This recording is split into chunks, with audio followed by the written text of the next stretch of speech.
2. Test, test. Test 1, 2. Yep, okay, we're good.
Shenandoah. Trevor Mater, TJ Young alongside you here tonight. We've got some non-conference basketball. It is the first basketball broadcast on the KM Airwaves. We're also excited to have a video streaming on YouTube thanks to our partnership with Fuller Digital Solutions. It's Underwood and Shenandoah. It's a non-conference battle coming up here tonight. And TJ, we start things with the girls.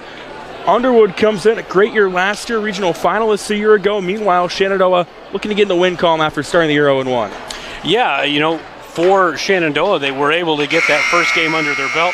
Choppy at times. They always say the biggest improvements from game 1 to game 2, so we'll see if that comes to fruition for the Phillies tonight. Yeah, we'll see how that works because, you play game 1 on Tuesday, and then, of course, you have Thanksgiving, kind of the extended weekend that comes with that. But Shenandoah suffered a opening night loss to Abraham Lincoln last Tuesday night. Meanwhile, Underwood, this is their first game of the year. Shenandoah hovered around 500 last year. They returned basically everybody from that lineup. TJ, they've got a very experienced lineup tonight.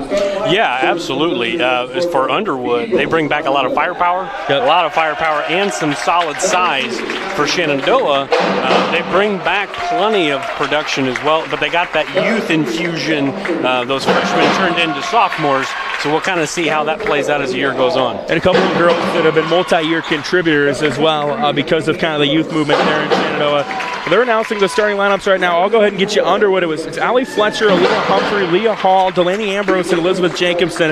They're under the guidance of head coach Jasmine Flynn. TJ, how about that Shenandoah lineup under coach John Weinrich?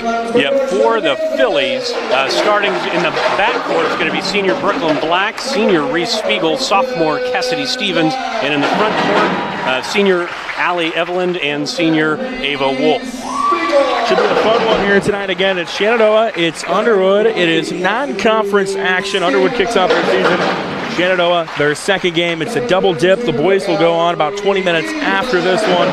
We're excited for what should be a fun basketball season here in KMA land. And it all starts tonight here on KMA 960 Shenandoah and on the KMA Sports YouTube channel. National Anthem coming up, so we're going to step aside. When we come back, we'll have the first tip. It's Underwood at Shenandoah High School basketball here on KMA.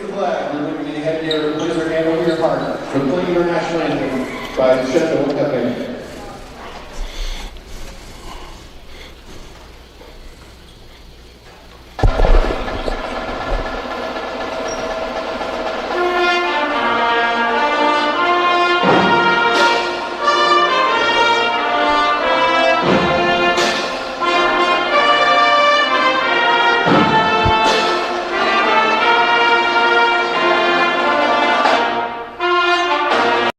Pay to spray.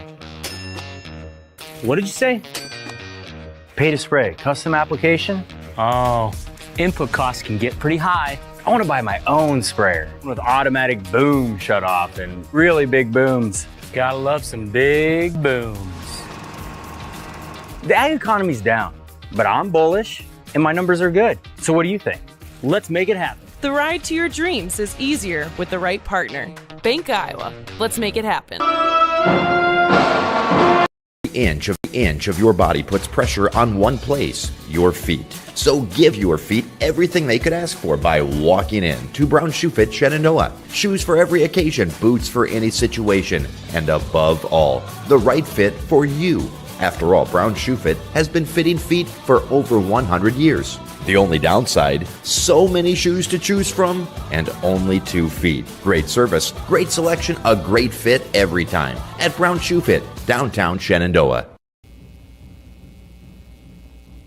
Digital Solutions started small, but now we're growing as FDS provides live streaming coverage for over 20 schools across 3 different states on our Fuller Digital Solutions YouTube channel. Subscribe to get notified when we go live for your school events. Big events are captured live, and your business can get noticed with advertising during our live streams. Local talent and camera operators are encouraged to contact us too. For future employment, no experience necessary, we will train. For information about advertising or working with Fuller Digital Solutions, email us and follow us on Facebook.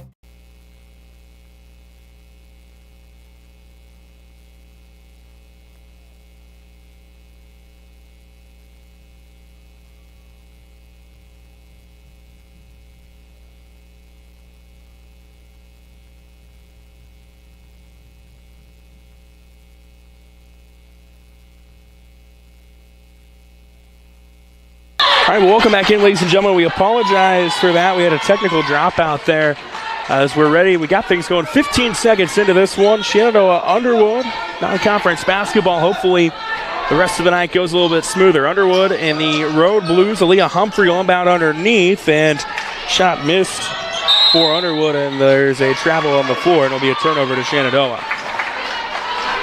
Shenandoah going through rotation of Brooklyn Black, Reese Spiegel, Cassidy Stevens, Allie Evelyn, and Ava Wolf. They'll bring it up court with Brooklyn Black being guarded by Aaliyah Humphrey. Right to left. Now hands it off left side. Reese Spiegel. She gets a screen up top from Evelyn. Will go to Wolf. Passes it back out. They go in the lane. Evelyn. She's nicely guarded. And nobody home for Shenandoah. And here's a steal for Underwood the other way. Chasing it down. Leah Hall. Underhand scoop. Shot short, but she'll go to the line. And we're scoreless, 41 seconds in. On that previous possession, you're passing the ball to Evelyn down there. Stevens had a three-pointer right at the top of the key, passed it up. That's something that happened in the last game, a lot of wide-open shots passed up. That's something that they're going to need to clean up to avoid these costly turnovers. First free throw attempt from Leah Hall, no good. That foul was called on Brooklyn Black. That's her first of the night. So Hall 0 for 1 from the stripe here at the moment. Next one is no good as well. Rebounded by Allie Evelyn. And Shan will bring it up and across. Left side, Cassidy Stevens with it. To Wolf with the block. Kicks it out, Spiegel right side. She goes right to left. Picks up her dribble, kicks it back out, Brooklyn Black. Black being guarded nicely by Humphrey. Looking for an outlet, goes back out top. Stevens dribbles in, being defended by Hall. Will kick it back out. Here's a three. Spiegel, no good. And a whistle. And a foul on the floor, likely going to be assessed to Underwood. And it will be, and they're going to assess that one. It'll be the first team foul for Underwood. 6:53 left here in the first quarter. No score so far. A minute in. Cassidy Stevens will bring it across half court. Being defended by Hall. Kicks it out left side, Spiegel. Goes down low, Wolf. Wolf double team. Bounce pass to Evelyn. Up strong and good for the first points of the night. Got really good post-to-post screen there from Evelyn to Wolf, and Evelyn gets the reward there on the bucket. Allie Evelyn with the bucket. Ava Wolf with the assist. Now here's a steal by Cassidy Stevens. Loose ball on the floor. She rolls for it.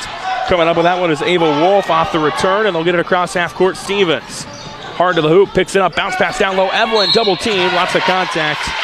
And they're going to call the foul. That's going to be on Elizabeth Jacobson. Elizabeth Jacobson, I had a little off in my roster. She's wearing number 23 tonight. Delaney Ambrose wearing number 12, just like her volleyball number was. But that foul's on Elizabeth Jacobson. And the free throw from Allie Evelyn is good. The one thing the Phillies did do very well in that first game was shoot free throws. They were 12 of 19 from the floor, over 60% as a team. So solid job there, and Evelyn knocks them both down. And knocks them both down, makes it 4 now, but she's got all 4 points for Shenandoah up to this point tonight. Humphrey right side. They've got a new face in the game. They get it back to Humphrey. That new face is Finley Roberts, who's into the contest. Got it back to Humphrey. They go down low. Jacobson. She's swarmed by Wolf. Looking for an outlet. Hands it off. Humphrey, who goes back to Jacobson. Shot no good. And rebound by Allie Evelyn. And Underwood still coming up empty early on. Shan will push it across with Brooklyn Black. Black right to left. Kicks out Spiegel. Wants to launch a three. It's good. Great pass. Just a great pass. Strong start for Shenandoah. They're up 7-zip here early on. Aaliyah Humphrey will bring it up and across. Dribbling left hand. Got kind of careless with it, but he gets a hand check foul on Brooklyn Black. It'll be her second of the game, and she's likely going to come out. And she will. As Coach John Weinrich makes the substitution. Macy Finley will come in. Underwood's also made a couple of switches here earlier on this one. Delaney Ambrose came out. Here's a three on the inbound. Hall, she left it short. Jacobson goes down hard, getting the rebound. And there's a whistle, and that's on Ava Wolf. That'll be her first. We've seen the Shenandoah team, TJ, can be very physical, which can sometimes put them in a little bit of trouble in terms of fouls. Yeah, fortunately for them, they have a deep rotation, played 10 kids regularly in game one, but when you got Ava Wolf, it's really nice to have her on the floor. Allie Fletcher misses a bunny, and it's rebounded by Caroline Rogers on the run. She picks it up, kicks it out left side. Macy Finley. But then dribbled it off her foot, close to an over and back, but kicks it out right side to Carolyn Rogers. On the right side being guarded by Hall. Lots of contact to let them play through. Bounce pass back out top. Finley. It goes out of bounds, and it'll be a turnover. Back to Underwood with 5:02 left here in the first. It's 7-zip in favor of Shenandoah. It's kind of a sloppy possession there. The ball didn't move back and forth, and tends to happen, those turnovers, when it's a sloppy possession. But they have played very well, the Phillies have, the first 3 minutes of the game. So Underwood will bring it up and across. Here's Aaliyah Humphrey with it. Kicks it back out Jacobson. Left side, Allie Fletcher. Now here's a 3-ball that is off the glass and no good from Underwood. Rebound, though, by Jacobson, and she's fouled. And they're going to say it was in the act of shooting, so Elizabeth Jacobson will go to the line. Underwood trying to get their first points of the night. Down 7-zip, 4:46 left here in the first quarter. Jacobson knocks the first one down.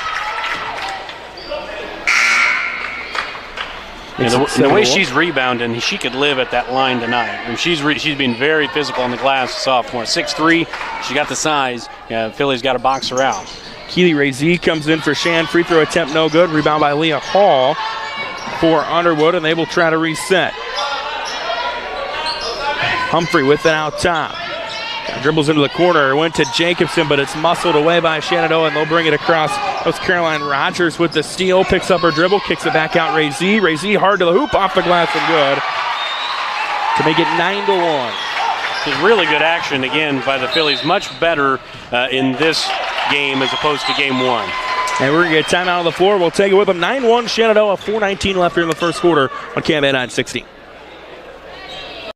Bank is proud to be a locally owned community bank. We have been committed to our community and meeting the financial needs of our customers since 1873. We are confident that our knowledgeable staff can help you make informed decisions about your financial needs, no matter how big or small. Let us show you how rewarding a relationship with First Heritage Bank can be. Stop in at one of our 2 locations, or you can find out more information at www.fhbshen.com. First Heritage Bank is a proud supporter of Shenandoah High School athletics. Go Shen, member FDIC.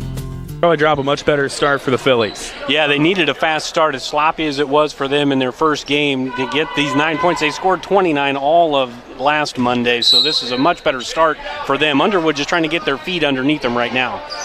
And so Underwood will bring it up. Leah Hall with it, going right to left. They kick it to Allie Fletcher, and it was deflected. No, they're going to say it wasn't deflected. It's a turnover for Underwood. And it'll go the other way to Shenandoah. 4:10 left here in the first quarter. Bringing it across for Shan is Macy Finley. Left side, Caroline Rogers. Goes down low. Lene Green, lots of contact. Jump ball created by Jacobson. And possession arrow will stay with Shenandoah. I really like the post action the Phillies are doing right now. They're just setting a cross screen between the posts, and they're getting that kid open on the block all night so far. Finley on the inbound used every moment of that 5-second clock she's given. Went out top. Now they're going to try to do something with Rogers, who dribbles in. Also into the game is Jenna Burdorf for Shenandoah. We've got another whistle. Shenandoah using about 8 or 9 different girls so far here early on in this one. Underwood will also make a substitution. Delaney Ambrose comes in. Elizabeth Jacobson checks out. 3:53 left here in the first. 9-1 in favor of Shenandoah. Rogers on the right wing. Bounce pass far side. Finley will go back to Rogers after one dribble. Goes right to left. Kicks it over left side. And they'll reset with Finley on the right. Back out top, Burdorf. Burdorf wants to go in on Humphrey. Instead kicks it. And it's stolen away by Aaliyah Humphrey through all the contact. And they're on the run. Humphrey, Fletcher off the glass, no good. Rebound won by Keely Ray-Z. And then a loose ball on the floor. They're going to say jump ball. This time it'll go with Underwood. Kind of a clunky start here early on to this one.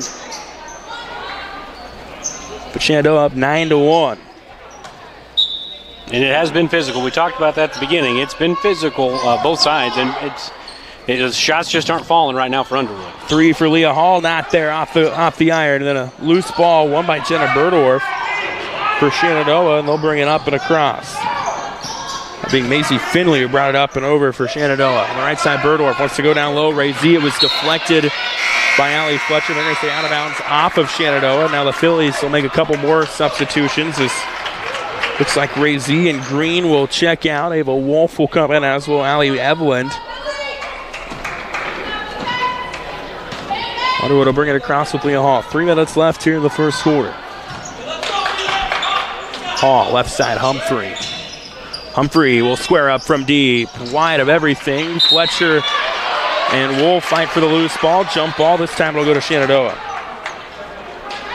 So third jump ball in about 4 possessions. Yeah, very out of sorts right now for Underwood. I'm sure that's probably not how they drew it up coming down here from Underwood today. So they'll bring it across to Shenandoah with under 3 left here in the first quarter. Macy Finley running point. Goes to Evelyn to the high post. Gets a back screen from Wolf, who then cuts, but it was deflected by Underwood, and they're going to stay out of bounds off of Underwood. It'll stay with Shenandoah. I really like the post actions that they're doing. It was at the low post earlier. Now they're doing the screens at the high post.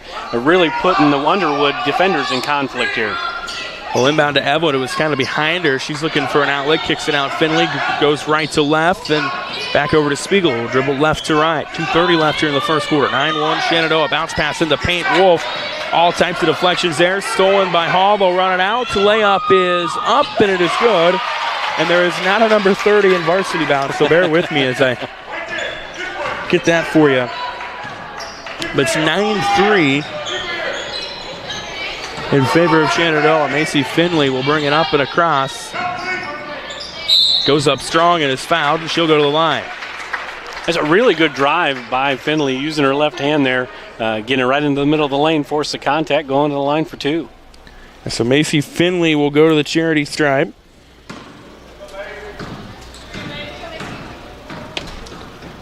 (9-3) Shenandoah, 2:05 left here in the first. Finley's first one is good. Nothing but net on that one. Shenandoah hovered right around 500 last year. Won a postseason game.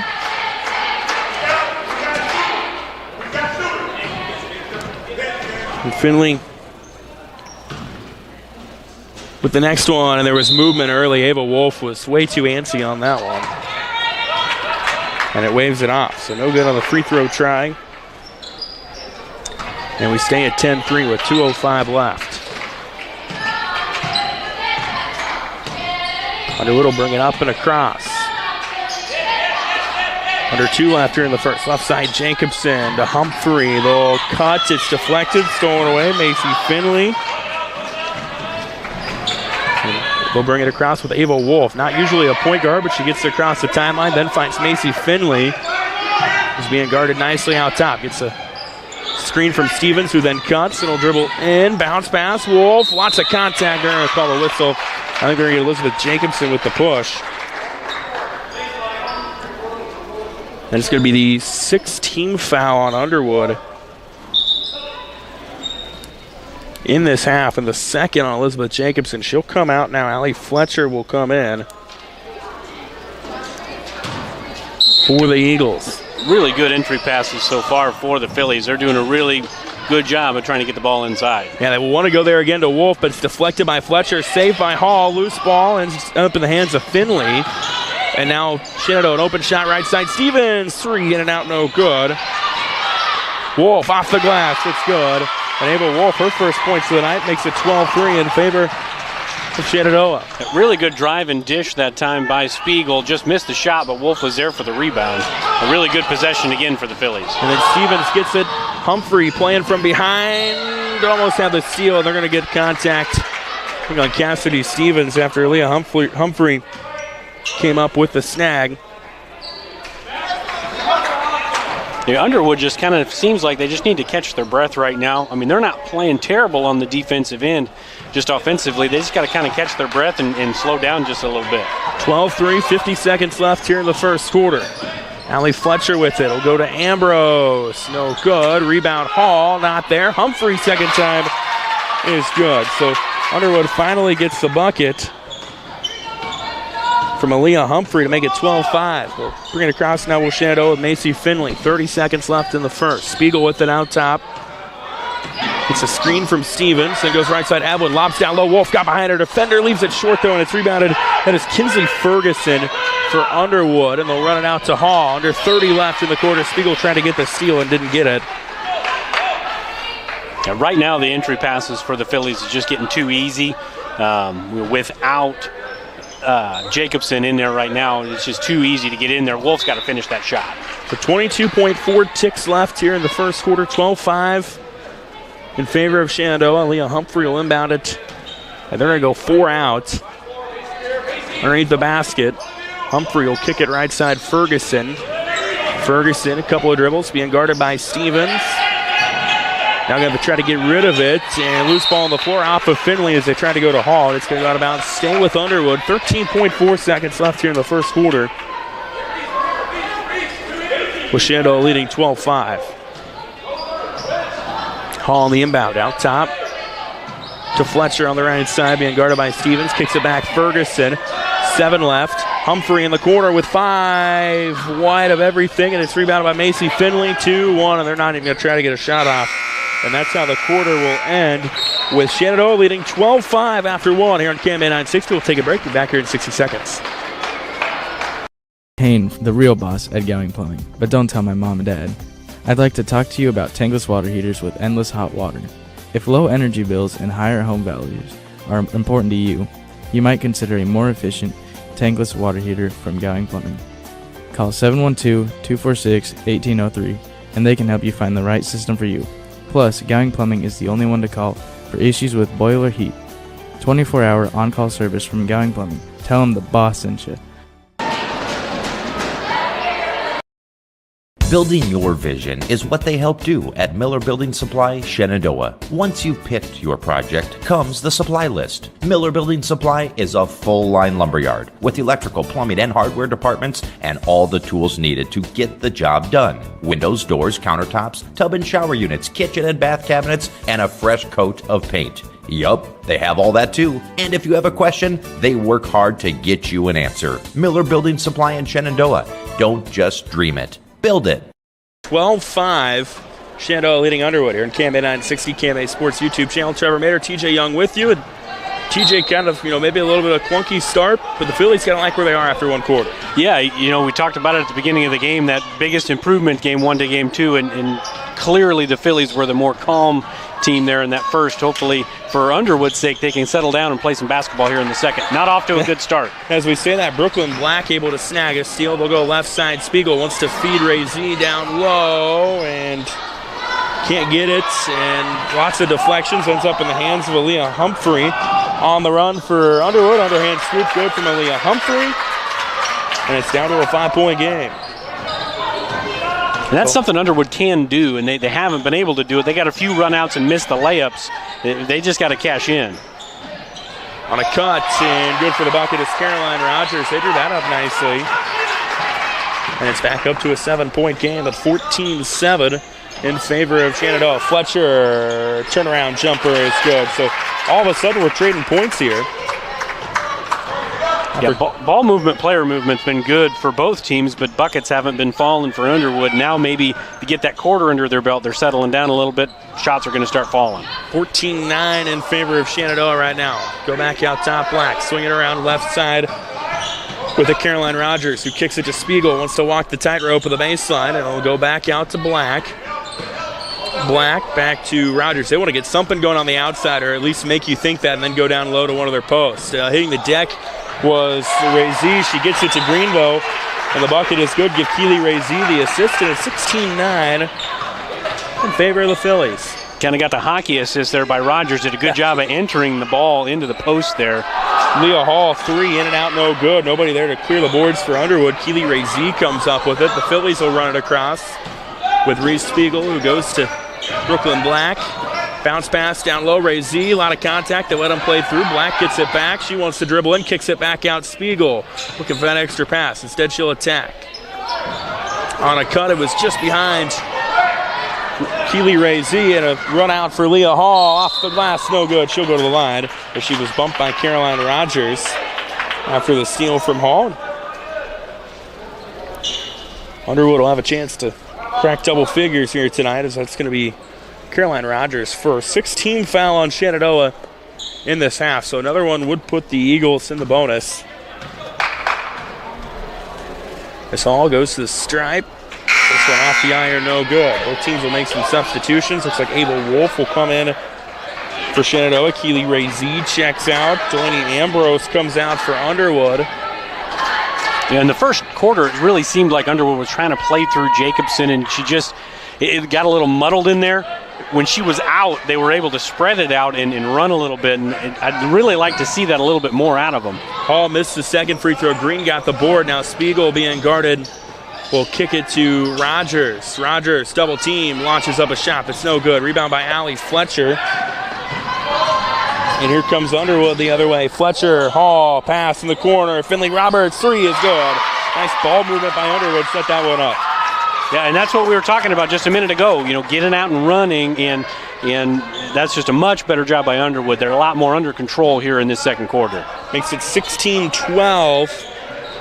Shenandoah with 5:10 left here in the first half. Spiegel on the right side. Humphrey playing the seal, gets it. Open court layup is good for Aaliyah Humphrey. She's got 6 on the night, and Coach John Reiner going to take a timeout. Underwood a little run here. Makes it 16-14 here in KM 960 Shenandoah. Pella Corporation in Shenandoah is growing. Pella is a family-owned company and has a strong heritage that started in 1925. Pella offers a strong benefit package, competitive wages, quarterly bonuses, profit sharing, and more. Pella has a decreased overtime schedule. You'll never work on Sundays, and you will have at least 2 Saturdays off each month to spend more time with your family. Go to careers.pella.com to see what jobs are available and apply today. Experience is not necessary, as Pella will provide training. Pella is an equal opportunity employer. A 5-0 run to cut it down to 16-14, and TJ, the Eagles kind of finding something here lately. Yeah, you can really tell they found their legs after that first quarter. The Phillies kind of hit them in the mouth early, getting buckets inside, really using their size advantage overall. But Underwood's very quick on the perimeter, and they're going to put a lot of pressure on the basketball. And right now, the Phillies haven't been handling that very well as the second quarter's gone on. Hey, Brooklyn Black had to get rid of it. Here's a corner three. Finley, no good. Good positioning by Wolf. Was it too good a positioning? They're going to say yes, it was. She gets assessed with the push-off. That's two for her in the moment. I think she's the only one, what I would say, on either side that's in any sort of a limited foul trouble right now. Looks like Coach Weinrich going to keep her in for the time being. I mean, at least as far as this game has gone, that's when the Phillies have been at their best, when their ball movement, player movement, when they're standing still, they tend to get a little bit too antsy with the ball and turn it over. Humphrey kicks it to Ferguson. Now they'll go right side to Fletcher, and she traveled. That's a turnover for Underwood. It'll go back the other way. 16-14, 4:26 left here in the first half. Shenandoah led 12-5 after one. Underwood's found some things offensively. Black will bring it across, being guarded by Finley Roberts. Picks up her dribble, kicks it out. Here's an open three in the corner. Finley short, and chased down and rebounded by Kinsley Ferguson for Underwood. They'll bring it up and across. Ferguson double teamed. They'll outlet it to Humphrey, who errant pass stolen away by Lene Green. And up Green to the hoop. Draws the foul. She'll go to the line. That's going to be the 7th team foul on Underwood. So now that puts Shenandoah in the bonus.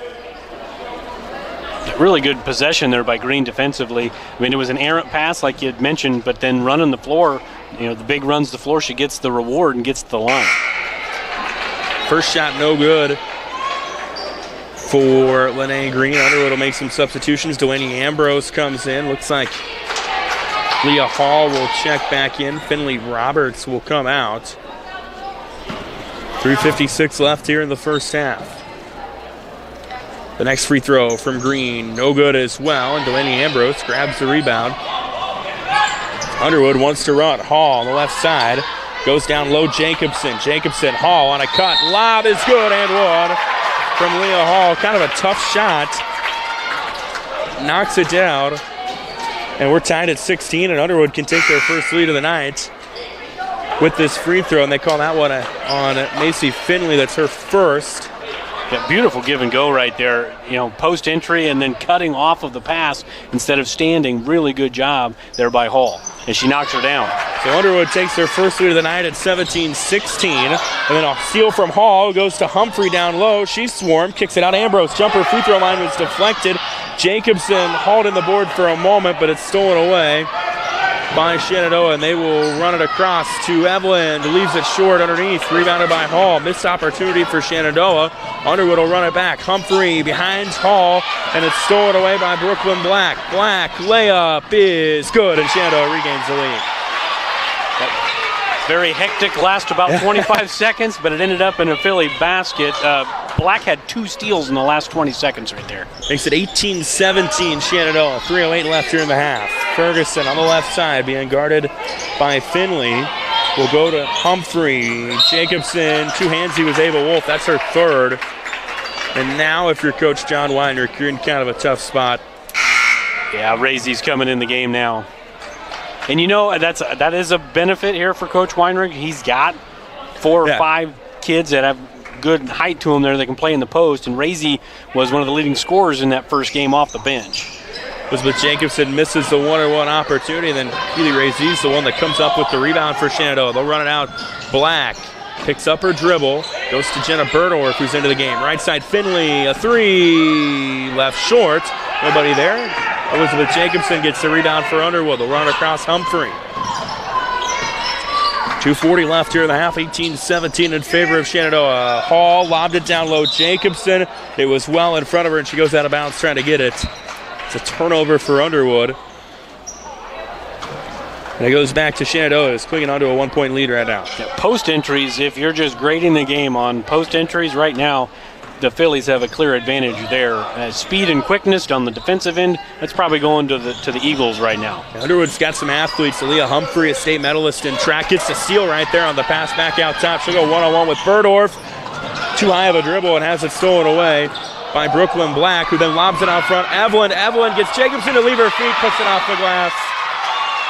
That's about as good as a fast break transition as you'll see from the Shenandoah offense. And Underwood coach Jasmine Flynn will call a timeout. 20-17 Shenandoah leading here on KMA 960. Sorensen Auto Plaza in Shenandoah has been here over 25 years, and they specialize in financing. Buy here, pay here. At Sorensen Auto Plaza, they finance all credit types. Bad credit, no problem.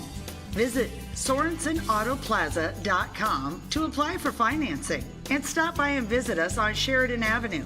Sorensen Auto Plaza, proud to support this Shenandoah live stream. This game has definitely found a tempo, and it's 20-17 Shenandoah leading Underwood. TJ, the first quarter was maybe kind of both teams feeling each other out. Both teams in the second quarter have been able to kind of get up and down the floor a little bit. Yeah, I haven't spoken with the Underwood coach, but I know Coach Weinrich really does want to get out and run if he can. I would imagine both coaches do, just looking at the athletes that Underwood has. Been a fun second quarter to watch. Teams have settled in, and playmakers are starting to make plays. Underwood basketball coming out of the timeout. Leah Humphrey with it out top. She's got 6 points for them tonight. Here's Leah Hall with it on the left elbow. She'll pick it up to Ambrose. Lobs down low. Jacobson being guarded by Evelyn. Leaves a shot short.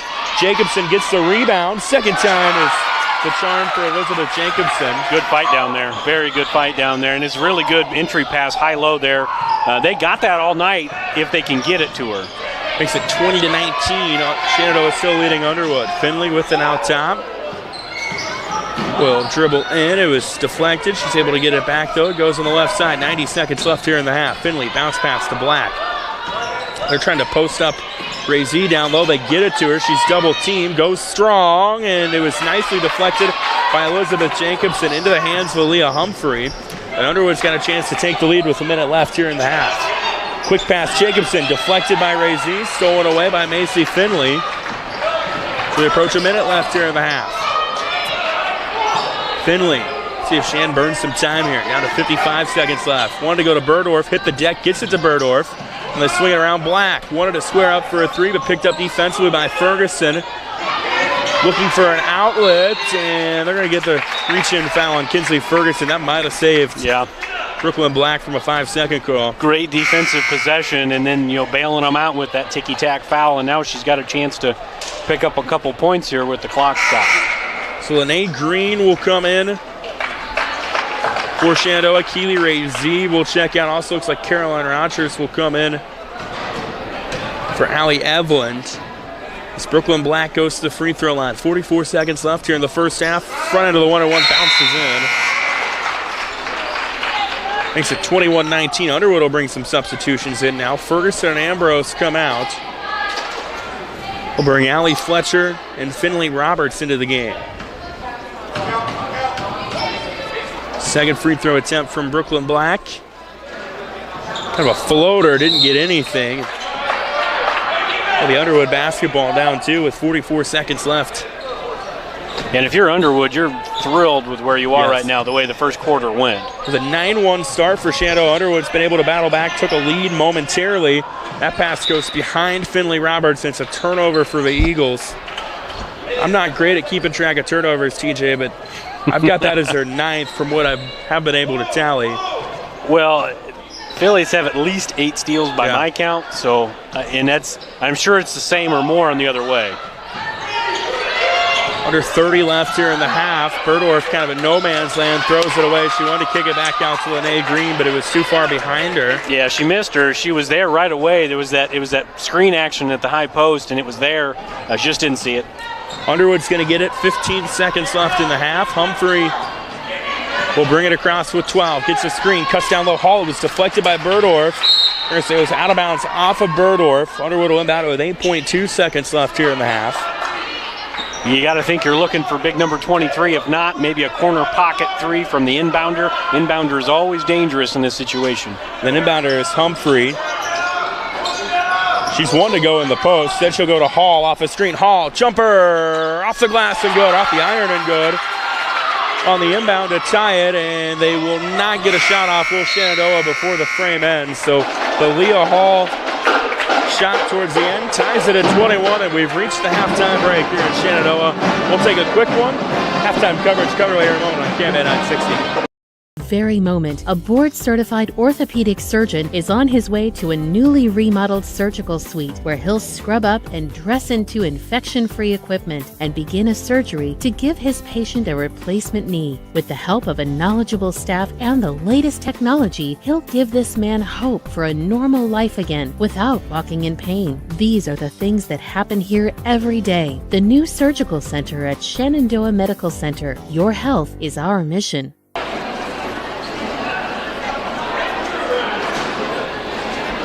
Way I pay to spray. What did you say? Pay to spray. Custom application? Oh, input costs can get pretty high. I want to buy my own sprayer with automatic boom shut off and really big booms. Gotta love some big booms. The ag economy's down, but I'm bullish and my numbers are good. So what do you think? Let's make it happen. The ride to your dreams is easier with the right partner. Bank Iowa. Let's make it happen. Reached halftime here in Shenandoah. Trevor Mader, TJ Young here with you tonight. KMA 960, KMA Sports YouTube channel. TJ, it's been a fun one up to this point. Tied at 21 between Shenandoah and Underwood in this non-conference girls battle. Yeah, it's been back and forth. First quarter, pretty well controlled by the Phillies. Second quarter, just flipping the script. Underwood did a much better job of getting out in the passing lanes in the second half and running, and that's kind of jump-started their offense. Instead of going big to small, they went smalls to big, and that really seemed to be the recipe for them in that second quarter. Yeah, both teams have kind of an interesting, combination of they've got some nice guard play. With Shenandoah, you think Spiegel and Black, and then for Underwood, it kind of starts with Humphrey and Hall, but they've got some guys, or some girls down to the post as well.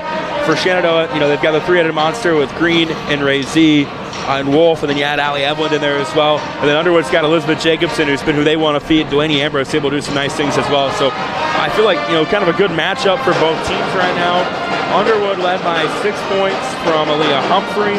Leah Hall's got 5 to pace the way for the Phillies. Meanwhile, Allie Eveland leads Shenandoah 6 points for her. They've got 3 from Spiegel, 3 from Black, 2 from Wolf, 2 from Green, so and 2 from Ray East. They've just been able to find, a couple of different girls to get in the scorebook. Yeah, really for both sides, it hasn't been dominated by any one player, and that's kind of nice to see the team basketball, ball movement, player movement hit the open kid. For Shenandoah, they had really good looks from 3 in the first half. They just didn't make any. Spiegel was the only one that made it. And then for Underwood, I'd even say the same thing. They had really good looks, fast break layups, things of that nature, maybe first game jitters, just not falling. I think we'll have a really competitive and a much cleaner second half because it was trending in that direction in the second quarter. Yeah, both teams kind of found more of a rhythm. Shenandoah raced to a 9-1 lead. They led 12-5 at the horn. Underwood came back. They took a 17-16 lead, and then Shenandoah took a lead. Underwood tied it late when Leah Hall was able to get her first field goal of the night to make it 21-21. Fun one here so far in Shenandoah. We're going to step aside for a little bit. On the radio end, you will hear tomorrow's sports feature, which is with Logan Magnolia head wrestling coach Dan Thompson. That's coming up here in just a moment. Halftime here in Shenandoah. 21-all here on KMA 916.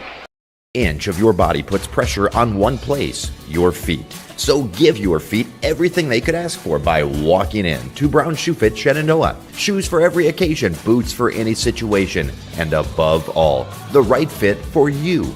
After all, Brown Shoe Fit has been fitting feet for over 100 years. The only downside, so many shoes to choose from and only 2 feet. Great service, great selection, a great fit every time at Brown Shoe Fit, downtown Shenandoah. Digital Solutions started small, but now we're growing as FDS provides live streaming coverage for over 20 schools across 3 different states on our Fuller Digital Solutions YouTube channel. Subscribe to get notified when we go live for your school events. Big events are captured live, and your business can get noticed with advertising during our live streams. Local talent and camera operators are encouraged to contact us too. For future employment, no experience necessary, we will train. For information about advertising or working with Fuller Digital Solutions, email us and follow us on Facebook.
We get ready to begin the second half here in Shenandoah. Trevor Mater, TJ Young with you. This girls basketball battle tied at 21 between Shenandoah and Underwood. And TJ, as we get ready to start the final half of this, what are some things you're keeping an eye on?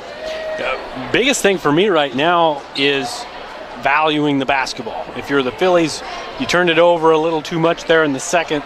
And if you're Underwood, you're getting out and you're getting moving, but maybe they're going a little too fast sometimes, a little out of control. Value in the basketball is going to be very important in the second half. And it'll be Shenandoah basketball coming out of the timeout. As we talk about that, there's almost a turnover. Ava Wolf got it back for the Phillies. Now loose ball swat out to Reese Spiegel. She has to find Brooklyn Black. Open three from her. Off the iron, hit the cable. And they're going to rule that out of bounds, and it'll go to Underwood. And Wolf's playing with 3 fouls. She's a senior. She should be able to handle that, but that's something to keep an eye on as this second half wears on. Starters on the floor for Shenandoah. Looks like Underwood taking the same path. They go high post. Jacobson dribbles in on Avland and gets the shot to go. So Elizabeth Jacobson now with 5 points on the night. It's there when they want it. I mean, she's just 6'3". She towers over everybody. It's there whenever they want it. Underwood takes the lead 23-21 here early stages of the second half. Stevens to the hoop, lost control of it. Fletcher tried to play the steal, and I think she was on the line when she got it. A little bit of a break there for Shenandoah. And they'll inbound it with Brooklyn Black. Goes out to Evelyn, kicks it back out to Stevens. Spiegel almost stolen away by Finley. Roberts goes into the backcourt. Shannon will have to bring it back across. Spiegel being guarded nicely by Roberts. Picks up her dribble, looking for an outlet to Black. Left side Wolf, trying to get her going offensively. Hard to the hoop. Went between the legs of a couple of defenders to Evelyn, who's triple teamed. Tried to go out to Stevens, but it's stolen away by Leah Hall for Underwood. Yeah, tough pass there for Evelyn to make. There was 6 Underwood hands right in her face there. Underwood wanted to run for a moment. They'll slow it down, though. Left side Roberts, one dribble, pass high post. Jacobson got away with the travel. Corner 3, Hall left short. Humphrey and Black fight for the jump ball, and they're going to say possession arrow should go to Underwood. Yeah, I don't mind Underwood pulling it back there, trying to run. They've been running good half-court sets there in the last quarter and some change. It's kind of fun to watch. Humphrey will inbound it. She wants to go to Jacobson. Instead, right corner Hall off a screen. 3 off the iron, no good. Delaney Ambrose grabs the rebound. They'll go back to her on a pass from Humphrey. Ambrose leaves the shot short. Jacobson had it for a moment, then hits the deck. And they're going after Wolf. They know she's got 3. I mean, they're going right after her. Good defense by Wolf, just hands straight up. No foul called there, and we play on. So Leah Humphrey will inbound it again. We've got 6:25 left here in the third. 23-21 Underwood. Pass deflected back to Jacobson. It's being guarded nicely by Lene Green. And it'll go to Hall. It's being defended by Spiegel. Gets it down in the paint to Ambrose. On deflection. Jacobson had it blocked. No, they're going to say it was a block. Hearing of Lene Green. The whistle. Really good move. Really quick move there by Jacobson. So now Elizabeth Jacobson will go to the line. Large part of the Eagles' volleyball success. And she's starting to find herself. First quarter, she was deer in headlights type, as most of the Underwood team was, it seemed like, but she's really settled in and slowed down. It seems to go better when you slow down a little bit. She's got 5 on the night, missed that free throw, and she'll go for the back end of it. Doesn't get that one either. And on the rebound, Cassidy Stevens wants to run it across for Shenandoah. Stevens out, a little out of control. Humphrey, another steal. Ends up with Jacobson, and then gets tabletopped by Cassidy Stevens. And, of course, there'll be a whistle on that. Yeah, those keys to halftime that we talked about, it just happened right there. That's the microcosm. Taking care of the basketball, and then Underwood trying to go too fast because they were fortunate, got bailed out with a foul there from Stevens. So now Underwood will bring it across. And it's almost stolen away, and it is stolen away by Wolf, who then hit the deck, and they're going to say she traveled in the process. They had a run out with Macy Finley. Yeah, I don't know necessarily if that, I don't know if she had the ball when she went to the ground, but the call's the call, and Underwood ball. So Underwood gets it back. And Humphrey hard to the hoop, off the glass, it's good. And Aaliyah Humphrey now with 8 on the night. Shows off the nice burst there. A really good drive and no help defense there on the backside for the Phillies. 25-21 Underwood. Finley looking for an answer along the baseline. Kicks it out. Spiegel, open three in the corner. No good. And Delaney Ambrose gets the easy board for Underwood. They'll run it back out. Humphrey again. It's good. And it's double figures for her now at 10. And it's 27-21. It's a Shenandoah timeout with 5:21 left here in the third on KMA 960. Bank is proud to be a locally owned community bank. We have been committed to our community and meeting the financial needs of our customers since 1873. We are confident that our knowledgeable staff can help you make informed decisions about your financial needs no matter how big or small. Let us show you how rewarding a relationship with First Heritage Bank can be. Stop in at one of our 2 locations, or you can find out more information at www.fhbshen.com. First Heritage Bank is a proud supporter of Shenandoah High School athletics. Go Shen, member FDIC. TJ Young with you here. 27-21 Underwood scored the first 6 of the second half so far, TJ, and they look like they're kind of more comfortable right now. Yeah, self-inflicted wounds right now for the Phillies. Just, 2 shots to 5 turnovers in the first 2.5 minutes, and Underwood taking advantage. Very, very clean first part of this second half for them. Shenandoah is still looking for their first points of the second half, and Humphrey, who's just been all over the place tonight, gets a steal and then gets fouled. Leah Humphrey, 10 points. I'm not the best at keeping up with steals. I've got her with 5 swipes. Could be a double-double with points and steals. Could be trending that way for sure. It's something to be said, though. If you're loose with the basketball in her direction, she's going to take it from you. Hall with it left side to Ambrose, not Fletcher. They'll kick it back out top to Finley Roberts. Hall really good movement. Really, really good movement. This is a good offensive possession until that. Yeah, Humphrey went to Hall. It might have been better off going the shorter pass to Jacobson. They're going to say it was off of Shenandoah, though. It'll stay with Underwood. Yeah, the dribble weave was pretty right there. It just hit pass to the wrong person, like you said. Then again, they go down low, and it's off of Shenandoah once again. It'll stay with Underwood. 4:45 left here in the third quarter. 27-21 Underwood leading. They've scored the first 6 of the second half. They went to Hall. She's hacked. She'll go to the line. And Leah Hall has a chance to add on to this lead. It's really, really important for the Phillies. They've been leading much of the game, but the script has flipped. It's very important that they stay within striking distance, and Underwood has not been hitting their free throws. That's another thing to kind of keep an eye on as the game goes on. Foul was on Macy Finley. It's her third of the game. Hall missed the front end, misses the back end as well, and it's rebounded by Ava Wolf for Shenandoah. The Phillies looking for an answer. They go down low. Green, she's fouled. She'll go to the line. And as you mentioned, TJ, Underwood, how about 2 of 12 from the free throw line tonight? Yeah, it may end up not hurting them, but as the season goes on, you can't have that kind of performance from the charity stripe. This is the first game of the year for the Eagles. They were regional finalists a year ago as Lene Green misses the front end of that free throw. And we'll see substitutions for both teams. Looks like Roberts and Ambrose come out for Underwood. Finley and Black come out for Shenandoah. And the second one is good from Lene Green. She's now got 3 points on the night. 27-22, 4:37 left here in the third. Humphrey with it on the left side. They go high post Jacobson, who dumps it to Ferguson. Ferguson, one dribble, looks back out to Humphrey, who then hands it off to Ferguson.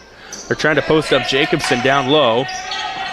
Instead, they'll bounce pass it to her at the high post. She'll square up and shoot it, no good. Rebound, jump ball fought for by Green and Humphrey. That's about the third one they've had tonight between those two.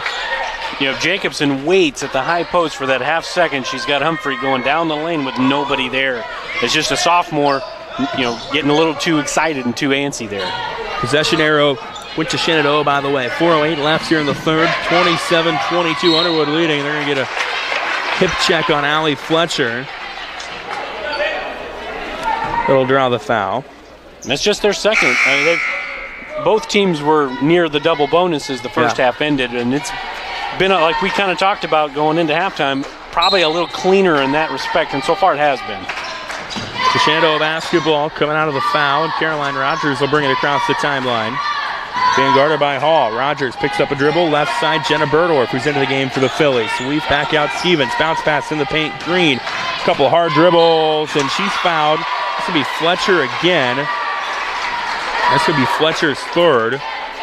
You never mind the take by Green there, but she's getting doubled, and Rogers is in the corner wide open for a three. I mean, that's something that as a freshman, eyes up.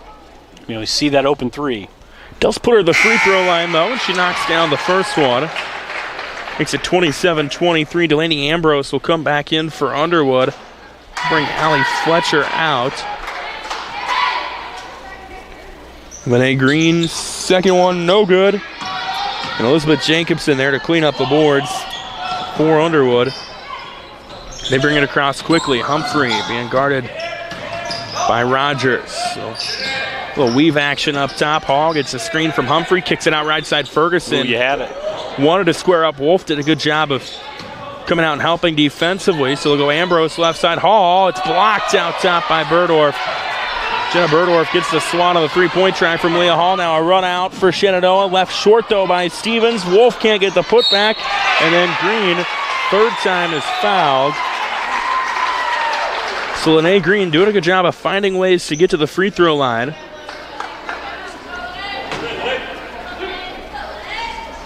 And staying within striking distance. We talked about that at about the 6-minute mark. When they were down by 6, now they're down by just 3. I mean, it's a one-possession game. Underwood last year, 19 wins. They're used to winning. The Phillies keep it close, make it a game at the end. 27-24. That was Elizabeth Jacobson's third foul, by the way. Green misses it. Jenna Burdorf gets the rebound, though, for Shenandoah, and they'll kick it back out to Stevens on the left side. They want to post up to Ray Z. Ray Z, one strong dribble, and gets it to go. And Jacobson had to kind of be cautious there with the 3 fouls. And it's 27-26. Last 5 have gone to the Phillies. Backdoor cut. Ambrose can't stop the run. And it's rebounded by Jenna Burdorf, who's giving them some nice minutes off the bench right now. 2:45 left here in the third quarter. 27-26, Underwood leading Shenandoah. They go down low. Green, no good. Gets their own rebound. Kicks it back out. 3 for the lead. Stevens, bang! And that's the best time to shoot that 3. In transition or off an offensive rebound, your shooters are set, and Stevens can shoot from out there. That's her first of the night. Cassidy Stevens makes it 29-27 Shenandoah. And a hip check foul. Caroline Rogers, the guilty party on that one. The first 3-4 minutes of the second half, Phillies kind of like Underwood was at the beginning of the game, and they've gotten their legs back under them, and yeah, we've got a ball game here. It's going to come down to the wire. Humphrey gets it on the inbound. Goes to Hall, down to the paint, past Jacobson. It's good, and we're tied at 29. Elizabeth Jacobson now with 7 on the night. Really good entry pass. Really good entry pass there from Underwood. Shan will bring it up. 2 minutes left here in the third, 29 all. Caroline Rogers with it right side. Bounce pass down low. Green gets strong off the glass. It's good. Lene Green has played a nice third quarter. Great move there. A little drop step on sophomore, freshman against sophomore. And those two are going to be playing some good basketball for a long time here. She's got 7 on the night, makes it 31-29. Pass and cut. Hall leaves it wide. It's tipped out of bounds. They're going to keep it with Underwood. I really like this group on the floor for the Phillies and for Underwood. Both, they're getting up and down and they're spreading the floor. This was a fun last couple 2-3 minutes here. Rogers and Green come out. Evelyn and Black come in for Shenandoah. Minute 38 left here in the third. 31-29 Phillies on top. Bounce pass in the paint. Jacobson had to chase it down. Loose ball. Bodies on the floor. Jump ball. And they're going to keep it with Underwood. Shenandoah raced out to a 9-1 lead. Underwood fouled back, had it tied at 21 going into the break. Scored the first 6 of the second half as that pass deflected out of bounds off Brooklyn Black. It'll stay with Underwood once again. Leah Humphreys got 10. They only won in double figures so far now on either side. They'll lob it way out top. Finley Roberts. And then I think she wanted Jacobson to cut out. She didn't. It's a turnover for Underwood. And a missed opportunity on what kind of been a lengthy possession. So now Shan a chance to maybe add to their lead. They bring it across with Brooklyn Black running point. Got Underwood running a little bit of a zone now, trying to keep their big out of picking up her 4th foul. So they're a 2-3 zone here. See how the ball movement is. 3, Berdorf off the glass and rebounded on a loose ball. Ambrose is the one that ends up coming up with it for Underwood. Minute left here in the third. Humphrey, high post Jacobson. Humphrey on a cut, underhand scoop, no good. Jacobson board, and no good on that one. And Allie Evelyn there to get the rebound. So a couple of opportunities for Underwood comes up empty. Shenandoah wants to run with it now. Stevens, hard to the hoop. Tough shot, no good. Evelyn, rebound, putback is good. Really, really good job by Stevens driving the lane, and Evelyn picking up the trash. Good job there by the Phillies. Allie Evelyn's got 8 now, 33-29. Shenandoah, 30 seconds left here in the third. Hard to the hoop, Roberts picks up her dribble. Wanted to kick it out to Humphrey, but it was deflected. She gets it to Humphrey. Jump step through the defenders. That's good from Leah Humphrey to give her 12 and cut it back down to a 2-point game with 15 seconds left in the third. Yeah, really good jump stop there from Humphrey. She's a good basketball player. Fun to watch. Stevens with it. 10 left in the third. Avalon, far side on the left. Back out top, Black with 5. They want to go to Berdorf. Berdorf, they need to get a shot off. Evelyn, turnaround at the horn is short. And we're going to go to the fourth. Shenandoah holding on to a 33-31 lead. Likely a fun fourth quarter coming up here on KMA 960. Building your vision is what they help do at Miller Building Supply, Shenandoah. Once you've picked your project, comes the supply list. Miller Building Supply is a full-line lumberyard with electrical, plumbing, and hardware departments and all the tools needed to get the job done. Windows, doors, countertops, tub and shower units, kitchen and bath cabinets, and a fresh coat of paint. Yup, they have all that too. And if you have a question, they work hard to get you an answer. Miller Building Supply in Shenandoah. Don't just dream it. Build it. Shenandoah leads Underwood 33-31. TJ, we saw kind of opposite of the first half. In the second half, Underwood gets off to a nice start. Credit to Shenandoah, able to compose themselves a little bit, going to the fourth quarter up by 2. Yeah, it was kind of a tale of two quarters in the same quarter. Underwood came out on fire out of the locker rooms, and Shenandoah was able to rebound and gather themselves, and they were hitting shots, and that's something they weren't doing at the beginning. They were turning the ball over, not getting the shots. They were hitting shots, got a three-pointer, got some runouts. That was a fun group to watch there for the Phillies, spreading the ball out, driving the ball. We'll see how this fourth quarter turns up for either side. So it's Shenandoah basketball coming out of the timeout to start the fourth quarter. Macy Finley with it. We're going to get a whistle. It's out of bounds off of Underwood. It'll stay with Shenandoah. 10 seconds in to the fourth quarter. Finley with it out top. Dribbling being defended by Hall. Go to Black. Black got a back screen, but it was picked up by Humphrey, who was her defender. She goes down low. Wolf can't get the shot to roll. Loose ball on the rebound. Won by Underwood and Finley Roberts. And Underwood a chance to maybe tie this one up.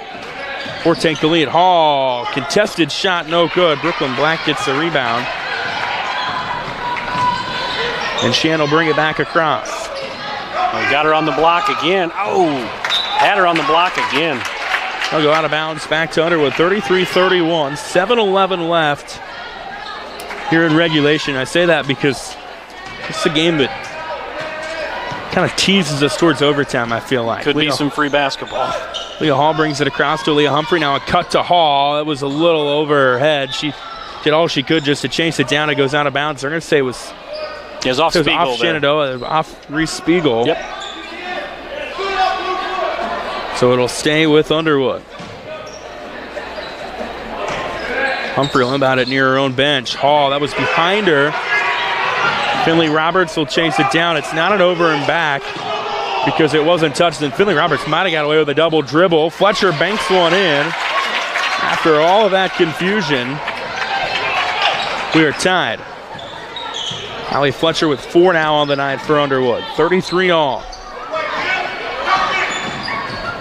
Finley kicks it out. Black. Black dribbling left to right. Trying to go down low to Wolf. It was deflected. Stolen away by guess who? Aaliyah Humphrey. Underwood will bring it across and slow it down a little bit. Down low, Hall for the lead. Shot no good. Lene Green gets the rebound for Shenandoah. And Black will bring it across. Down low, Wolf. Wolf trying to fight through the double team and gets a whistle. And they're going to call that foul on Allie Fletcher. That's her 4th. It's the 15th foul for Underwood. Finley gets it out top. She'll pass it right back to the inbounder Black on the right side. Bounce pass in the lane. Wolf for the lead. No good. Green another board. Tough shot. It's good and one. Lene Green has lived in the paint. Gets the rebound there. That's what I've got as her 5th of the night.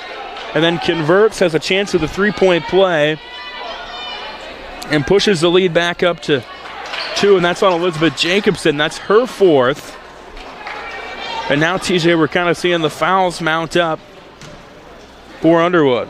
Yeah, and it's next one's going to be the bonus, and that's a 3-point play. And the freshman's just a lot of effort right now. A lot of effort for Lene Green, and that's 3-point lead for the Phillies.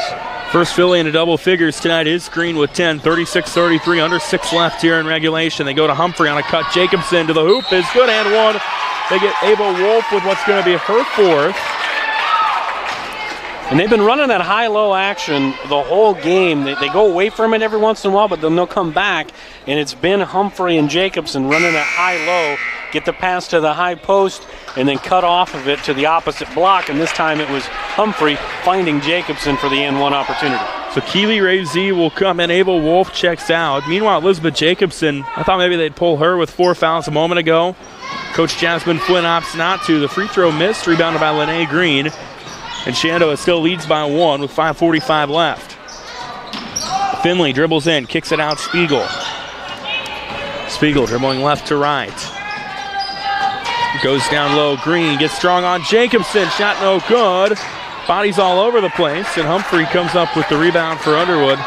Elizabeth Jacobson kind of living dangerously there with 4 fouls.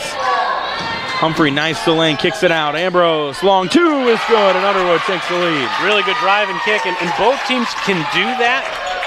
Underwood's doing that right now more than Shenandoah. Shenandoah's missing some wide open shooters.